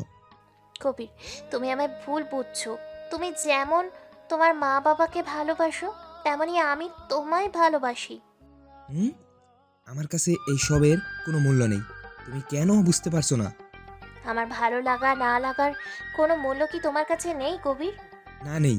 আমি চাই না আমার জন্য আমার মা বাবা কষ্টে থাকুক, কষ্ট পাক, এটা আমি চাই না মিশু। শুধু মা বাবাকে ভালোবেসে তুমি নিজের সব দায়িত্ব পূরণ করতে চাও? হ্যাঁ, চাই। তুমি ভুল করছো কবির, ভুল করছো। আমার ভুল ঠিক আমি তোমার কাছে শুনতে চাই না মিশু। তুমি শুনে রাখো, আমি তোমায় কোনো দিন নিজের স্ত্রী অধিকার দিতে পারবো না, বুঝেছো তুমি? কবির নিজের সাইডে কাত হয়ে শুয়ে পড়ল। মিশু ঠায় দাঁড়িয়ে আছে, তার চোখ দিয়ে পানি পড়ছে অনবরত। তার মনের মধ্যে জাগছে যে বাবা মাকে সে এত ভালোবাসে, সে বাবা মা তাকে আদৌ মূল্যায়ন করে কি? সোফায় শুয়ে শুধু কবিরের দিকে তাকিয়ে আছে, কিন্তু কবির ভুলেও পাশ ফিরে মিশুর দিকে তাকাচ্ছে না। এক বুক কষ্ট যে মিশুর মনটাকে ক্ষত বিক্ষত করে দিচ্ছে প্রতিনিয়ত। ভোরের আলো কেবল ফুটেছে চারিদিকে, অন্ধকারটা কেটে গেছে, হালকা আলোয় পরিষ্কার দেখা যাচ্ছে চারপাশটা। পাখিগুলো কিচিরমিচির শব্দে জানান দিচ্ছে ভোরের আলো ফুটেছে নবগত ফুলের মতো। ছাদে রেলিং ধরে দাঁড়িয়ে আছে কাব্য, তার পরনে সাদা পাঞ্জাবি। গলা খাখারি দিয়ে মিশু বলল, কি দোলা ভাই, তলে তলে এত কিছুই? মিশুর গলায় মুচকি হেসে কাব্য ঘুরে বলল, কি করবো ভাবি, নিয়তি তো ফিক্সড ডিপোজিট করে দিয়েছিল। মিশু আর কাব্য খিলখিল করে হেসে উঠল, আর তারা মনে করলো অতীতের কিছু কথা। সেদিনের কথা, যেদিন মেঘার সাথে কবিরের বিয়ে ঠিক হয়েছিল। মিশু সেই প্রথম দিন থেকে কবিরকে পছন্দ করত। তার কথাবার্তা সব কিছুই মিশুর পছন্দ হলো। কখন সেই ভালো লাগা ভালোবাসায় পরিণত হয়েছে তা মিশু বুঝতে পারেনি। যখন মিশু জানতে পারলো তার বোনের সাথে তারই ভালোবাসার মানুষটার বিয়ে হচ্ছে, সে কিছুতেই মেনে নিতে পারেনি। চুপচাপ নিজের হাতের শিরা উপশিরা কেটে ক্ষত বিক্ষত করতে চেয়েছিল। ঠিক সেই সময় কাব্য এসে মিশুকে বাধা দেয়। মিশু, তুই এসব কি করছিস? ভাইয়া আমায় ছেড়ে দাও ভাইয়া, আমি আর বাঁচতে চাই না। কান্নার চোটে মিশু হিঁচকি তুলতে তুলতে বলল, এই পাগলি, কি হয়েছে তোর? কেউ কিছু বলেছে? না ভাইয়া, কিছুই হয়নি, প্লিজ আমায় ছেড়ে দাও ভাইয়া। মিশু বল, কি হয়েছে? আমি কবির ভাইয়াকে ভালোবাসি ভাইয়া, কিন্তু মেঘাবুর সাথে বিয়ে হচ্ছে তার। মিশুর কথা শুনে কাব্য মিশুকে ছেড়ে সরে দাঁড়ালো। কি সব বলছি মিশু? মেঘ অন্য কারো হতে পারে না, আমি কিছুতেই হতে দেব না। কাব্য নিজের চুলগুলো ঠিক করে মিশুকে বলল, আমি তোকে কথা দিচ্ছি, ভাইয়ের সাথে তোর বিয়ে হবে, শুধু তোর বিয়ে হবে। তুমি মিথ্যে বলছো না তো ভাইয়া? এই তোকে ছুঁয়ে বলছি, তোর সাথে কবির ভাইয়ার বিয়ে হবে। কল্পনার জগৎ থেকে ফিরে মিশু হেসে বলল, ভাইয়া তুমি তোমার কথা রেখেছো। আমি যে কথা দিয়েছিলাম, নিজেকে কেমনে না রেখে পারি। কাল রাতে আমি তো প্রচন্ড ভয় পেয়ে গেছিলাম, যখন আপুর রুমে এসে দেখলাম তুমি আপুকে কোলে তুলে দাঁড়িয়ে আছো। ভাইয়া আপুর কি হয়েছে? আপু বেহুশ কেন? কিছুই হয়নি মিশু, শুধু একটু বেহুশ করেছি তোর বোনকে। ভাইয়া আপুর কিছু হবে না তো? না রে, ওর কিছুই হবে না। ভাই, এখন ভাবিকে নিয়ে কেমনে যাবেন বাড়ি ভর্তি মানুষের সামনে দিয়ে? রনির কথা কাব্য ঘুরে তাকালো। মিশু সন্দেহের দৃষ্টিতে তাকালো আর বলল, এই তুমি আমার আপুকে ভাবি বলছো কেন? না আপু, এমনি বলছি। এই মিশু, তুই ওর সাথে পরে কথা বলিস, এখন যা, রেডি হয়ে নে। আমি রেডি আছি ভাইয়া। মাথার ঘোমটাটা বড় করে নিয়ে, যাতে কেউ মুখ দেখতে না পারে। কাব্য মেঘাকে অনেক সাবধানে বস্তার মধ্যে ঢুকালো, আর বস্তা নিজের কাঁধে তুলে নিল। স্টোররুমে যাবার পথে আগলে দাঁড়ালো আয়েশা খালা। এই কাব্য, তুই এই বস্তায় কি নিয়ে যাচ্ছিস? কাব্য থতমত খেয়ে গেল। কাব্যর কপালে বিন্দু বিন্দু ঘাম জমতে শুরু করলো। ওইসব জিনিসপত্র রাখতে যাচ্ছি। এই রনিটা যে কই, একটা কাজে পাওয়া যায় না, তাই আমি করছি। আচ্ছা তাড়াতাড়ি আয়, এক্ষুনি বিয়ে শুরু হবে। কাব্য হাফ ছেড়ে বাঁচল। স্টোররুমে এনে কাব্য মেঘাকে বস্তা থেকে বের করে সুন্দর করে আর গোছেতে মেঘাকে ফ্লোরে শুয়ে দিল। কাব্য মেঘার গালে হাত দিয়ে বলল, কি মিষ্টি দেখাচ্ছে আমার বউটাকে, ইচ্ছে করছে কিছু করি। ওরে দুষ্টু মন, তুই যতই বলিস না কেন, যতদিন না আমার মেঘ পাখি আমায় ভালোবাসবে, ততদিন আমি ওকে কিছুই করব না। দেখো মেঘ, তোমার জন্য পুরো রুমে আলোর ব্যবস্থা করে রেখেছি। আমি তো জানি তুমি অন্ধকারে ভয় পাও, তোমার কাঁপাকাঁপি শুরু হয়ে যায়, তোমার নিঃশ্বাস বন্ধ হয়ে আসে। তোমার কষ্ট হলে আমারও যে খুব কষ্ট হয় জান, তুমি তো বুঝো না আমায় জান। কাব্য উঠে দাঁড়িয়ে দরজার কাছে রনিকে পাহারায় রেখে গেল। রনি, দেখিস এই ঘরে যেন অন্য কেউ ঢুকতে না পারে। আচ্ছা ভাইয়া। এক ফোঁটা চোখের পানি মুছে কাব্য চলে গেল বিয়ের আসরে। মিশু বসে আছে মাথায় বিরাট বড় ঘোমটা দিয়ে। কেউ একজন বলল, এত বড় ঘোমটার কি দরকার, ঘোমটাটা সরিয়ে দাও। আয়েশা খালা নিজে যাচ্ছিল ঘোমটাটা সরাতে। কাব্য বাধা দিয়ে বলল, আরে খালামণি, থাক না, বিয়ের আগে যখন ভাবি কাউকে মুখ দেখাতে যাচ্ছে না, তখন বুঝতে হবে ভাবির মুখ আগে ভাইয়াকে দেখাতে চায়, কাব্যর কথায় সবাই হা হা করে হেসে উঠল। বর্তমান সময় মিশু আর কাব্য পাশে পাশে রেলিংয়ে হেলান দিয়ে হাত গুটিয়ে রেখে দাঁড়িয়ে আছে। মিশু দীর্ঘ নিঃশ্বাস ছেড়ে বলল, ভাইয়া আমি তোমার ভাবি হব এটা কথা ছিল, কিন্তু তুমি আমার এটা কেন বললে না যে তুমি আমার দুলাভাই হতে চাও? তোমায় আমি দুলাভাই মানি না। ওরে শালি, নিজের কাজ হয়ে গেছে, এখন আমি আপনার কে? শালি ডাকটা কিন্তু অনেক সুন্দর দুলাভাই। দুলাভাই একটা অনেক কিউট। সব সময় বড় বোনের সাথে বড় ভাইয়ের বিয়ে হয়, কিন্তু প্রথমবার বড় জনের সাথে ছোট জনের আর ছোট জনের সাথে বড় জনের। বাহ, আমরা তো ইতিহাস রচনা করব। ঠিক বলেছিস। কাব্য ঘুরে মিশুর দিকে তাকালো, নিজের অনামিকা আঙ্গুলটা দাঁত দিয়ে চেপে ধরে বলল, তোর বোন তো 1 নম্বরের টাফার, নিজের ভালো বুঝে না, সবসময় উল্টাপাল্টা ব্যাঙের মাথা বুঝে। মিশু পিছনের দিকে তাকাতেই মুখটা ফ্যাকাশে হয়ে গেল। প্রতিনিয়ত কাব্যকে থামানোর চেষ্টা চালাচ্ছে কাব্য। আবার বলে উঠল, শোন, আমি জানি তোর বোন হয়, তাই তোর খারাপ লাগছে, কিন্তু তুই বল, ওর মতো গাধি আর একটা হয়? কোন পাগলির পাল্লায় পড়েছি আমি, আল্লাহই জানে। ভাইয়া পিছনে। কি পিছনে? আমার সব কিছু সামনে রে বোন।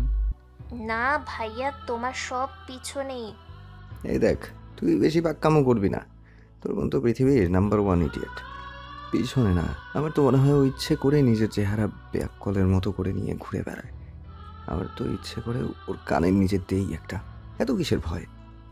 ভাইয়া তুমি পিছনে ঘুরে বলো না। এই তুই চুপ কর তো। তোর বোন এমন বিহেভ করে, জানিও 5 বছরের বাচ্চা, কিছুই বুঝে না। এত নিষ্পাপ কেন? দেখতে লম্বা চড়ার, আর ব্যবহার দেখলে কি মনে হয় বল? ভাইয়া পিছে। উফ জ্বালা, তখন থেকে পিছে পিছে করছিস। কি আছে কি পিছে? কাব্য পিছু ঘুরতেই দেখলো মেঘা হাত গুটিয়ে দাঁড়িয়ে আছে। কাব্য আবার ওপাশ ঘুরলো আর ফিসফিস করে মিশুকে বলল, আমার পিছে যে তোর বোন, আগে বলতে পারলি না? অনেকক্ষণ থেকে ইশারা করছিলাম, তুমি তো বললে আমার সব কিছুই সামনে। চুপ, এখন আমি কি করি? কি করার, আমার পক্ষ থেকে তোমার জন্য 2 মিনিটের নীরবতা। অনেক হয়েছে আপনাদের ফিসফিসির, এখন কি আমার কথা শুনবেন দয়া করে? মেঘার কথায় কাব্য আর মিশু সোজা হয়ে দাঁড়ালো। দুজনে মাথা নিচু করে দাঁড়িয়ে আছে। মেঘা কিছুক্ষণ চুপ থেকে বলল, মিশু, আমায় তুই এই কথাগুলো বলিসনি কেন? আমার থেকে তোর কাছে কাব্য ভাই বেশি হয়ে গেল। মেঘা আসলে। কাব্য কিছু বলতে চাইলেও মেঘা তাকে থামিয়ে দিয়ে বলল, ব্যাস, আমি কি আমার বোনের সাথে কথা বলতে পারবো নাকি আমি এখন তাও পারবো না? মিশু মেঘার পা জড়িয়ে ধরে বলল, আপু আমায় ক্ষমা করে দে প্লিজ, আপু ক্ষমা করে। মিশু ছাড় আমায়, উঠ বলছি। মিশু কান্না করেই যাচ্ছে। মেঘা মিশুকে তুলে বলল, কান্না করছিস কেন বোন আমার? তোকে আমি অনেক বেশি ভালোবাসি। তুই কি ভেবেছিস আমি তোর ভালোবাসার দাম দিতাম না? না মিশু না, আমি তোকে বলছি কবির ভাইয়া তোকে ভালোবাসবে, দেখিস। তুই কান্না করিস না বোন, আমার তোর কান্না আমার সহ্য হয় না। মিশু মেঘাকে জড়িয়ে ধরল। আসলে সে ভাবতে পারেনি মেঘা এত সহজে সব মেনে নেবে, তাকে সাপোর্ট করবে। এইসব ভেবে মিশুর আর কান্নার বাদ থামছে না। মেঘা মিশুর চোখের পানি মুছে দিয়ে বলল, এখন থেকে তোর ভালোবাসা পেতে তোর বোনেরও ফুল সাপোর্ট থাকলো। মিশুর খুশি দেখে কে। মেঘাকে জড়িয়ে ধরে লাফাতে লাফাতে বলল, আরে মিশু করছিস কি? কাব্য মিনমিন করে বলতে লাগলো, আমারও অনেক খুশি হচ্ছে। আমি কি তোমাদের জড়িয়ে ধরতে পারি? কি? মেঘা মিশু দুজনের কোমরে হাত দিয়ে বলল, আরে রাগ করছো কেন? আমি তো তোমাদেরই, সমস্যা কোথায়? আপনি আমার মানে কি? মানে আবার কি? আমি তো তোমার বর, ক্যাটরিনা কাইফের তো না। তাহলে তোমারই তো হব, ক্যাটরিনা কাইফের তো আর হব না। কি সব সময় বস্তা পচা ফালতু কথাগুলো কই থেকে খুঁজে বের করে নিয়ে আসেন? আমার সাথে রাগ হচ্ছে মেঘা? না, আপনি কিছুক্ষণ আগে আমার নামে যত সুন্দর সুন্দর কথা বলছেন তার জন্য তো আমি আপনাকে রীতিমতো আদর করব। মেঘা, তুমি আমার সাথে রাগ করলে আমি খেলবো না, যাও। কি আপনি কি বাচ্চা? আর এখানে আমি কি খেলছি বলবেন আমায়? হেই আপু তুই থাম তো। হেই কাব্য ভাইয়া, তুমিও থামবা নাকি আমি কান্নাকাটি শুরু করব? আরে বোন প্লিজ, ভাঙা টেপ রেকর্ডারের মতো করে আবার ভ্যাঁ ভ্যাঁ করতে বসিস না। কাপো ভাইয়া, আমি কিন্তু সত্যিই কান্না করব। হ্যাঁ, তো কবির ভাইয়া আমার সাথে কথা বলছে না, আদৌ আমার ভালোবাসবে কিনা তার কোনো গ্যারান্টি নেই। আর তোমরা তোমাদের নিজের ঝামেলা নিয়ে পড়ে আছো, আমার কথা তো কেউ ভাবেও না। স্বামীকে ভাইয়া বলে রাখলে ভালোবাসবে কিভাবে গাথিরাম্মা? এর মানে আমায় ভালোবাসবে না কখনো? ভালোবাসবে, আগে ভাইয়া ভাইয়া করা ছাড়, দেখবে এমনি বাসবে। আর দেখ, এত তাড়াহুড়ো কিছু নেই, বরটা তো তোর পালিয়ে তো আর যাচ্ছে না। দেখি এত সুন্দর কিউট বউকে না ভালোবেসে পারে কিভাবে? আপনার মতো ক্রিমিনালকে তো জেলের 4 দেয়ালে রাখা উচিত। আপনি খোলা হাওয়ায় কি করছেন আমি সেটাই বুঝতে পারছি না। এই তুই চুপ কর তো। কাব্যর এই কথা বলতে 1 মিনিট না দাঁড়িয়ে মেঘা হনহন করে চলে গেল। ইস রে, তোর জন্য আমার সংসারে আগুন লাগছে। আমি কি করেছি বলো তো? যা নিজের বরের কাছে যা তো, আমি জ্বালাস না। আমার বউটা রেখে চলে গেল। কাব্য মেঘার পিছুই ছুটল আর মিশু হাসতে হাসতে নিজের রুমের দিকে গেল। একদম 99 ডিগ্রি সেলসিয়াসে টকবক করে রাগে মেঘা ফুঁসছে। কাব্য আসতেই তার দিকে এগিয়ে গিয়ে বলল, আপনি আমায় চুপ করতে বললেন কেন? না মেঘ, আমি তো এমনি এমনি বলছিলাম। কি এমনি এমনি বলছিলেন? আপনি আমার উপর দাপট দেখাতে চেয়েছেন, কেন বলুন? কেন? আমি তোমার উপরে কিসের দাপট দেখাবো? মেঘ কী সব বলছো? এখন আমি কী সব বলছি? আমি নিজের চেহারা বেক্কেলের মতো করে নিয়ে ঘুরে বেড়াই? 5 বছরের বাচ্চা, আমি কিছুই বুঝি না? আমি এমনি এমনি বলেছি মেঘ। সোহাগী স্বরে বলল কাব্য। আপনি আমার সাথে হুট করে যে বিহেভিয়ার করেছেন তার জন্য আমার উচিত ছিল কিছু করার আপনার সাথে, কিন্তু আপনাকে কিছু বলেছি আমি? বলুন, বলেছি কি না? অন্য মেয়ে হলে কি করতো জানেন? আপনার গালে টাস টাস করে থাপ্পড় মারতো, তারপর আপনার নামে কেস করতো, আপনার মতো সাইকো লাভারের 12টা বাজিয়ে দিত। তুমি আমার উপর কত বড় মেহেরবানি করেছো মেঘ, তার জন্য আমি তোমার সব হুকুম মানতে রাজি মেরা রানী। হ্যাঁ, যে আমার নামে এত কিছুই আমারই বোনের কাছে বলতে পারে, তার কাছে আর কিছু আশা করা যায় না। মেঘ মাফ করে দাও না প্লিজ, আর হবে না। প্রতিবার আপনি ভুল করবেন আর মাপ চাইবেন, তা তো হয় না। প্লিজ মেঘ, শোনো না প্লিজ। আর একটাও কথা বলবেন না আপনি। বলেই মেঘা রুম থেকে বের হতেই কাব্য পেছন থেকে মেঘার শাড়ির আঁচল ধরে নিল। মেঘা যাচ্ছে আর কাব্য মেঘার আঁচল ধরে পিছু পিছু যাচ্ছে আর বলছে, সরি মেঘ, শোনো না আমার কথা। আর মেঘা রাগ বিরাগ হয়ে বলছে, ছাড়ুন, আমার আঁচল ছাড়ুন। কবির সেই ঘুম থেকে উঠে ফ্রেশ হতে গেছে। ফ্রেশ হয়ে এসে দেখলো তার শার্টটা লন্ড্রি করে বিছানার উপর রেখে দিয়েছে। পাশে টাই, পারফিউম, ঘড়ি আর মানি ব্যাগ সব সুন্দর করে সাজিয়ে গুছিয়ে রেখে দিয়েছে। কবির ভাবনা চিন্তা ঝেড়ে ফেলে চটপট রেডি হয়ে নিল। ড্রেসিং টেবিলের সামনে দাঁড়িয়ে কবির ভাবছে কিছু একটা কমকা মনে হচ্ছে। পেছন থেকে মিশু এসে বলল, তোমার কোটটা তো পরে নাও। কবির কোটটা নিতে যাবে, তখন মিশু বলল, আমি পরিয়ে দেই। কবির কিছুক্ষণ মিশুর দিকে তাকিয়ে থেকে কিছুই বলল না। মিশু কোটটা পরাতে লাগলো। কবির ভারী সুরে বলল, এভাবে কখনো আমার কাছ থেকে ভালোবাসা আদায় করতে পারবে না তুমি। কবির চলে গেল। মিশু মুচকি হাসি দিয়ে নিজেই নিজেকে বলল, সেটা তো সময় আসলে বোঝা যাবে। মেঘা পড়েছে মহা জ্বালাই। এই পিশাচ কাব্যটা তার পিছুই ছাড়ছে না। শুধু পিছুই না, তার আঁচলও ছাড়ছে না। মেঘার পিছুই পিছুই সে নেচে বেড়াচ্ছে। হুট করে মেঘা থেমে গেল। মেঘার সামনে নানি কোমরে হাত দিয়ে দাঁড়িয়ে আছে। নানি দাঁত কিরমির করে বলল, সি সি, লজ্জার সময় মাথা খেয়ে বসে আছে। কেমন ধারা মেয়ে তুমি! বিয়ে হলো কাল আর স্বামীকে আঁচলে বেঁধে ঘুরে বেড়াচ্ছ? C C. নানির কথায় মেঘা মাথায় নিচু করে দাঁড়িয়ে আছে। কাব্য মেঘার পিছু থেকে শাড়ির আঁচলটা পেঁচিয়ে নিয়ে এসে মেঘার পাশে দাঁড়ালো। কাব্যর কাণ্ড দেখে নানি গোল গোল চোখে তাকিয়ে আছে। কাব্য নানির দিকে তাকিয়ে বলল, নানি, নতুন বিয়ে হয়েছে তো তাই। আর আমি আমার বউয়ের আঁচল ধরে ঘুরছি, অন্যের বউয়ের তো না। নানু তো তোমার আঁচল ধরে ঘুরেছে, এ গল্প তো অনেক শুনেছি।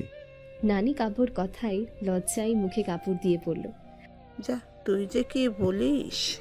কাব্য হাসতে হাসতে মেঘার হাত ধরে নিচে নিয়ে গেল। মেঘা হাত মোচড়া মুচড়ি করছে। কাব্য মেঘার দিকে তাকিয়ে হেসে আরো শক্ত করে ধরে বলল, চুপচাপ নিচে চলো, না হয় নানির কাছে রেখে আসবো তোমায়। মেঘা মুখ ভেঙচি কেটে কাব্যর সাথে নিচে যেতেই দেখল মামিমা আয়শা খালাকে কঠিনভাবে বলছে, আপা, তোকে কে বলেছে আমার সংসারের বিষয়ে এত নাক গলাতে? আয়শা খালা কিছুই বলছেন না, তিনি চুপচাপ কথা শুনে যাচ্ছেন। কাব্য মেঘার হাত ছেড়ে দিয়ে বলল, কি হয়েছে মা? কি আর হবে, এই সংসার আমার। আমার কথার কোনো মূল্যায়ন না করেই সবাই যে যার মতো যা ইচ্ছা করে চলেছে। আয়শা বেগম ছল ছল নয়নে তার বোনের দিকে তাকালো। সারাটা জীবন খেটে আজ এই প্রতিদান দিচ্ছে। কাব্য চিৎকার করে বলল, শাট আপ মা, জাস্ট শাট আপ। তুমি কাকে কি বলছো? যে তোমার সংসারটা এতদিন ধরে আগলে এসেছে, যে খুঁটিনাটি সব দায়িত্ব পালন করে এসেছে তাকে? আর সংসার বললে সংসার তোমার হয়ে গেল? আরে ছোট থেকে মা কি জিনিস তা হয়তো খালামণি না থাকলে বুঝতেই পারতাম না। তুমি তো তোমার লাইফ নিয়ে এত ব্যস্ত ছিলে যে তোমার যে ছোট ছোট দুটি ছেলে আছে তা ভুলে গিয়েছিলে প্রায়। সব সময় party, Kitty party, parlour, shopping, ঘুরতে যাওয়া, ফ্রেন্ডস, এইসব নিয়ে ব্যস্ত থাকতে। তুমি কি আজও বলতে পারবে আমার আর ভাইয়ের কি কি পছন্দ? তুমি তো নিজের সন্তানকে মায়ের যে স্নেহ মমতা তা দিতেই পারোনি, আর সংসারের কথা বলছো। জানো মা, নিজের মায়ের ভালোবাসা পাবার হাহাকার আমায় বড্ড চালিয়েছে। এক ফোঁটা ভালোবাসা পাওয়ার জন্য তৃষ্ণার্ত হয়ে উঠেছিল এই মনটা। সেটা জানো তুমি? তুমি কখনো বোঝার চেষ্টা করেছো যে পরিবারে মা বাবা নিজের লাইফ নিয়ে ব্যস্ত থাকে, সেই ছেলে মেয়েগুলো বুঝে ভালোবাসার মানে কতটা কি? ছোট থেকে এই খালামণির ভালোবাসাটা পেয়েছি, আর তাকে এভাবে তার প্রতিদান দিও না। কাব্য চোখ মুছতে মুছতে বেরিয়ে গেল। পুতুল চৌধুরী আঁচলে মুখ গুজে উপরে চলে গেলেন।